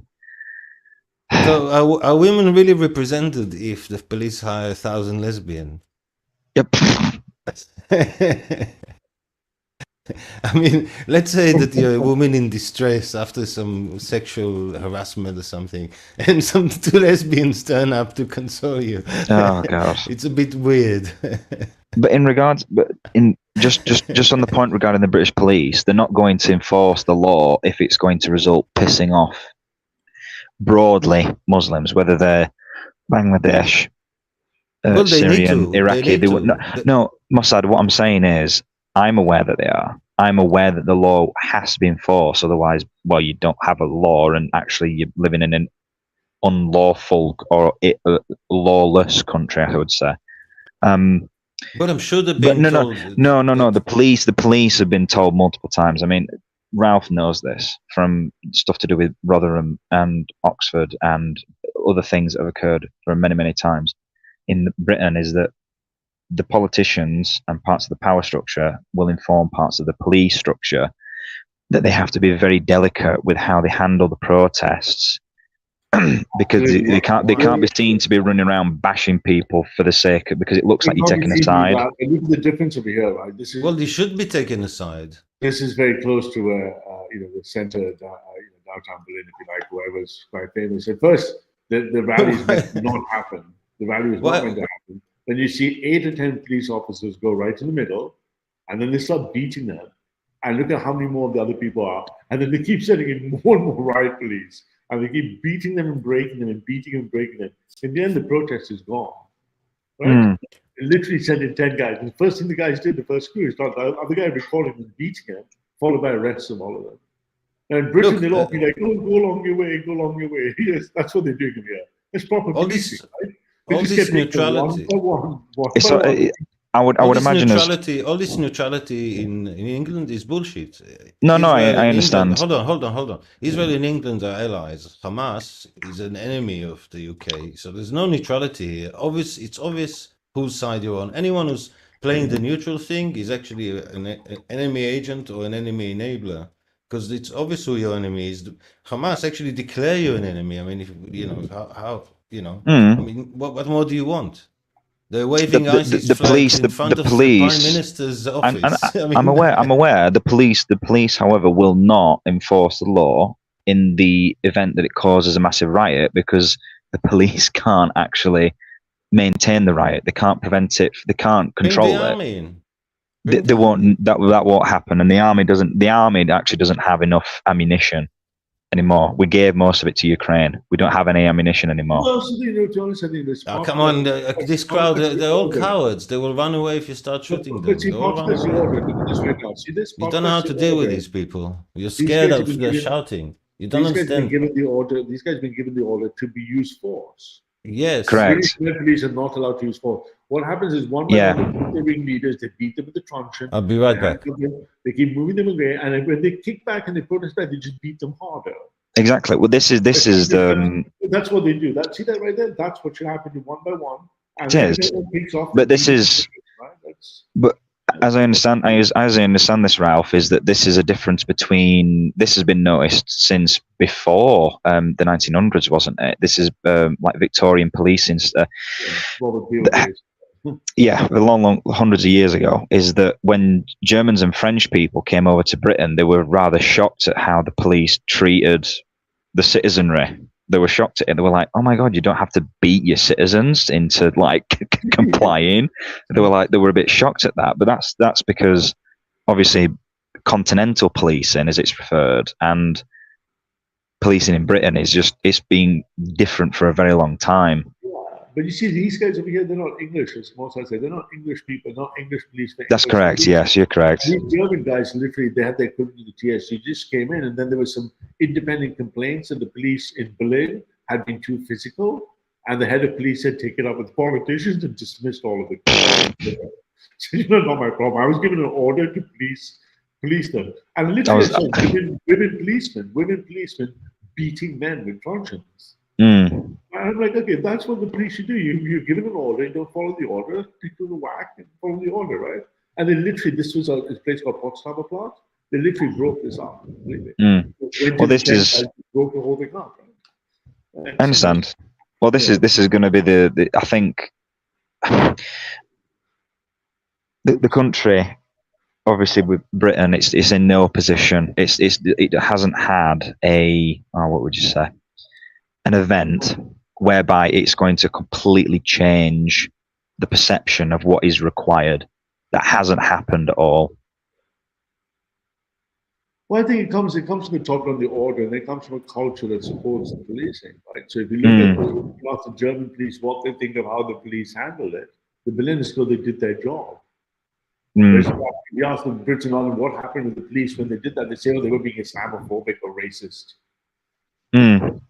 No, they're meant to be the policemen. You're not meant to have an illegal congregation of people. I think as well. I'm curious, Ralph. Do the Germans have quite a high regard for the police as well? The police are much more authority figures. Yeah. Right. Well, in obviously in Britain, obviously a lot of people, including myself, we don't look at police officers with any form of respect, because a lot of the time they just kind of. When I grew up, I was taught to respect the police. Well, I had respect for the police, but a lot of the time they just kind of step in and they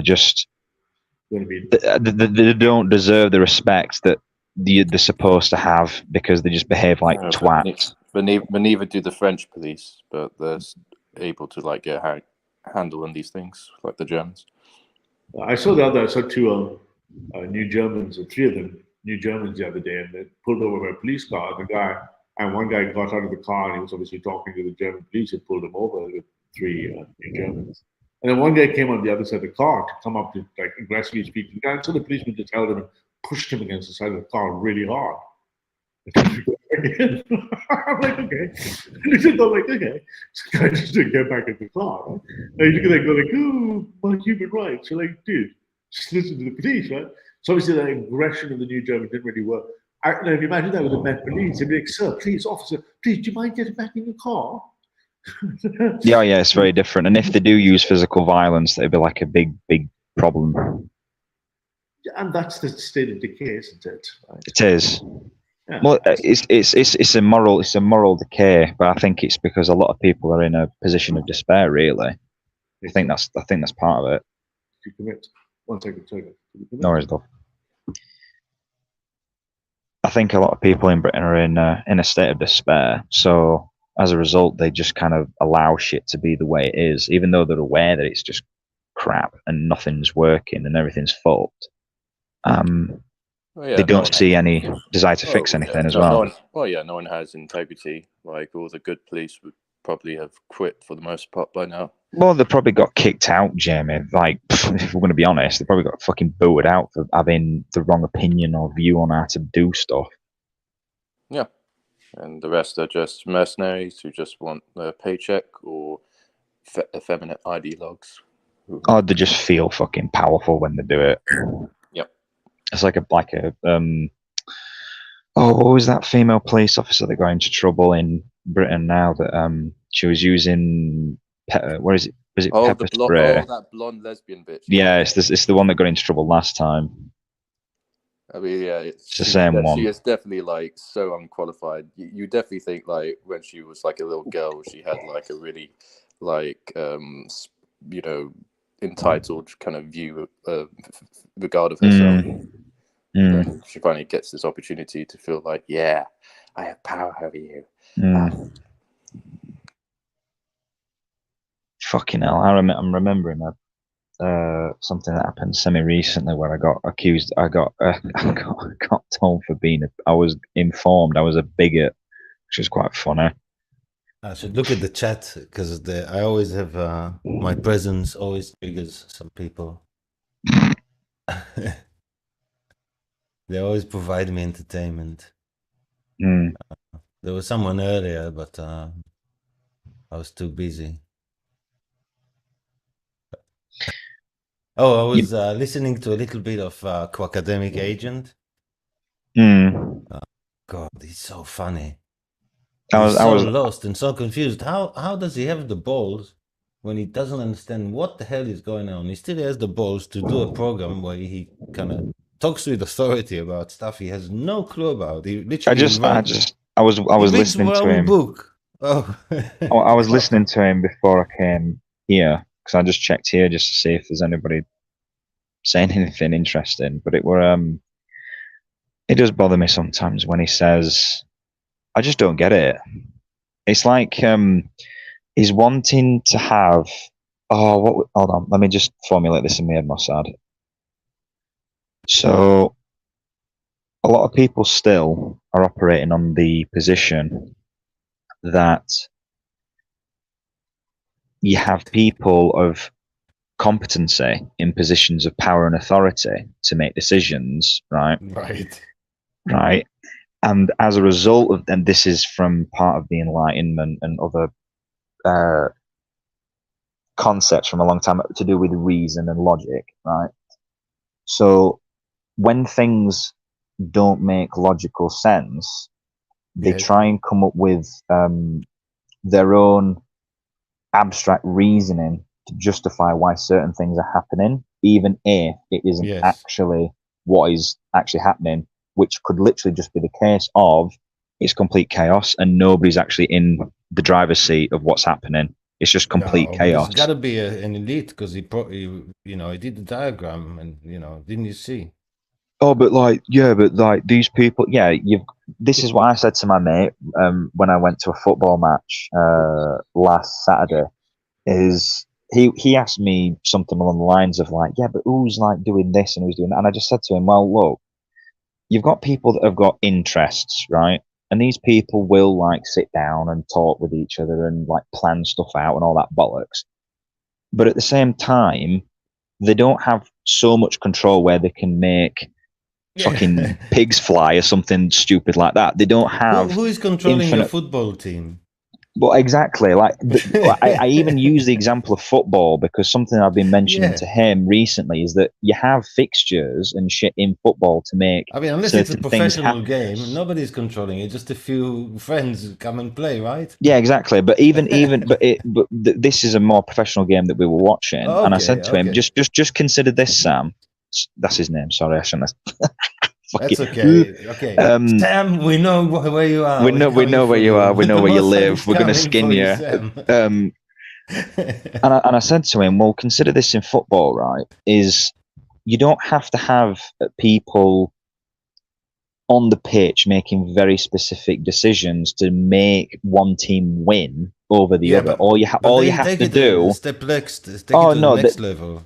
Yeah, they'll say that, oh no, that like this person's made this decision that has made this team score 3 fucking goals, and it's like, no, they've made certain calls that has increased the probability of one team getting more goals over another. That's something that can happen. You can have people doing that, but that doesn't mean that the other team is going to get 3 goals, because it could be that the intended team A plays dog shit on that day that they wanted to win, and team B fucking slams them 5-0, something like that. Yeah, but That you're refusing Basically, the social institution of institutional today's mind control over. I've worked A out. He's a socialist. He's just a He's Marxist. a fucking lefty, bro. I've said this today. He's a Marxist. He's a Marxist. He's like just a socialist with all these theories and, elite, and someone is controlling it and they control it. Mossad, my man, my brother, when you were in the stream and you and I in the stream, he mounted social constructivist, subjectivist, left-wing argumentation and applied it to what were your examples? Chess and physics. Right? You're saying, how come these are good in chess? How come these are good in physics? You say, oh, it's a social institution of institutionalized, structuralized, nepotistic Judaism. Yeah, mathematics is socialist. He's a socialist scam. And that is why Indians and Chinese are good at it somehow, when the Jews supposedly created it. But the funny thing is chess is Persian, and the Jews beat the Persians at it. But the point is, race realism, and you meant to be all my genes and something. Surely the natural explanation that Jews have got the good genes for maths and chess. No. It's nepotistic, institutional, structured Judaism.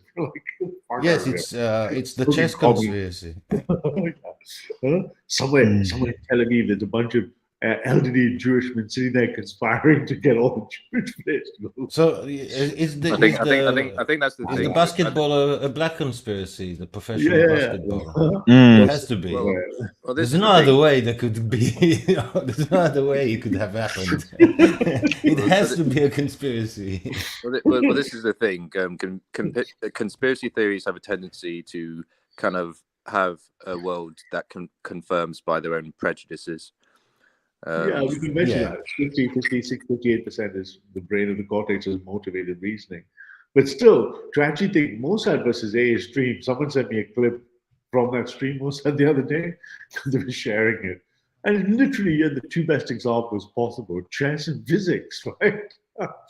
And A was like, no, you don't understand the elite power, low, middle, high. You're like, bro, you can't call up your friend and go, hey, I've got this real hard problem, I'm trying to break through in quantum mechanics. Does your uncle have a connection that can help? Yeah.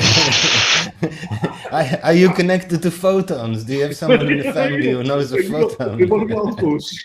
What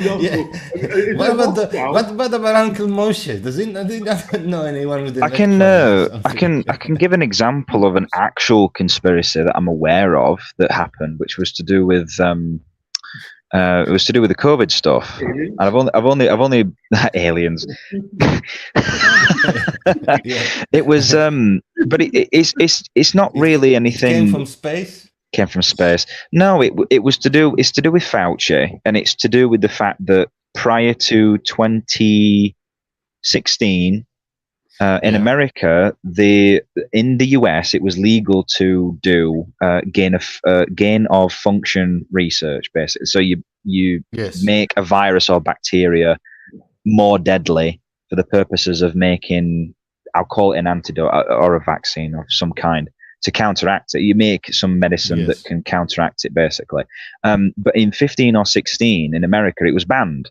So they banned gain of function research. So what happened was a lot of people, China and they moved it. There you go. They moved it to exactly. And then what happened was in China, because they'd moved this over and they didn't have access to loads and loads of viruses, they were like, oh shit, go out and just go get a shitload of bats from caves that we're aware of where we usually get them from. So they did that. Then they get the virus, and then they do a gain of function research, and then it happens to get out, which was the reason why it got banned in the US, because it was a concern that it might actually get out and basically, cause massive fucking problems. Sorry, but everybody's cracking me up. What's that? Well, none of this is a conspiracy. Just people doing what you'd expect. Well, no. The conspiracy part of it is where essentially you had Fauci and his other mates that had ownership over some of these labs in China and Ukraine, that then basically used their connections to downplay their involvement in essentially causing the crisis and making a shitload of money out of it. That's the conspiracy part of it. That sounds a bit like with the fires that happened in Hawaii. I mean, it makes sense that the government would do it in order to create new swaths of land that they could buy up, and it would just someone would just create arsonists. But then people fuck it up when they're saying actually it was using a death ray. We were using space lasers to burn the ground. Do you know what I mean? There's Jewish space lasers, of course, yes. This gain of function, right? There will be many scientists and researchers and business people who are very confident that this technology can provide cures for various things. So it's not like there's you just we're gonna make lots of money by making everyone sick, So I know. It's I'm aware. It's only when they make certain things illegal in one country, they just move them to another country. Oh my god! All these green taxes, all these green things. They say that's not a thing. No way is that an actual thing already. Everything, there's Jewish everything. We are the most talked about nation on earth. It's so weird. What does that say? The Rothschilds and what? Jewish space lasers, 200 years of Jewish conspiracy theory to Jewish space lasers. I've got a story. I may have told it before about Rothschild. A real life story about Rothschild that you can actually verify.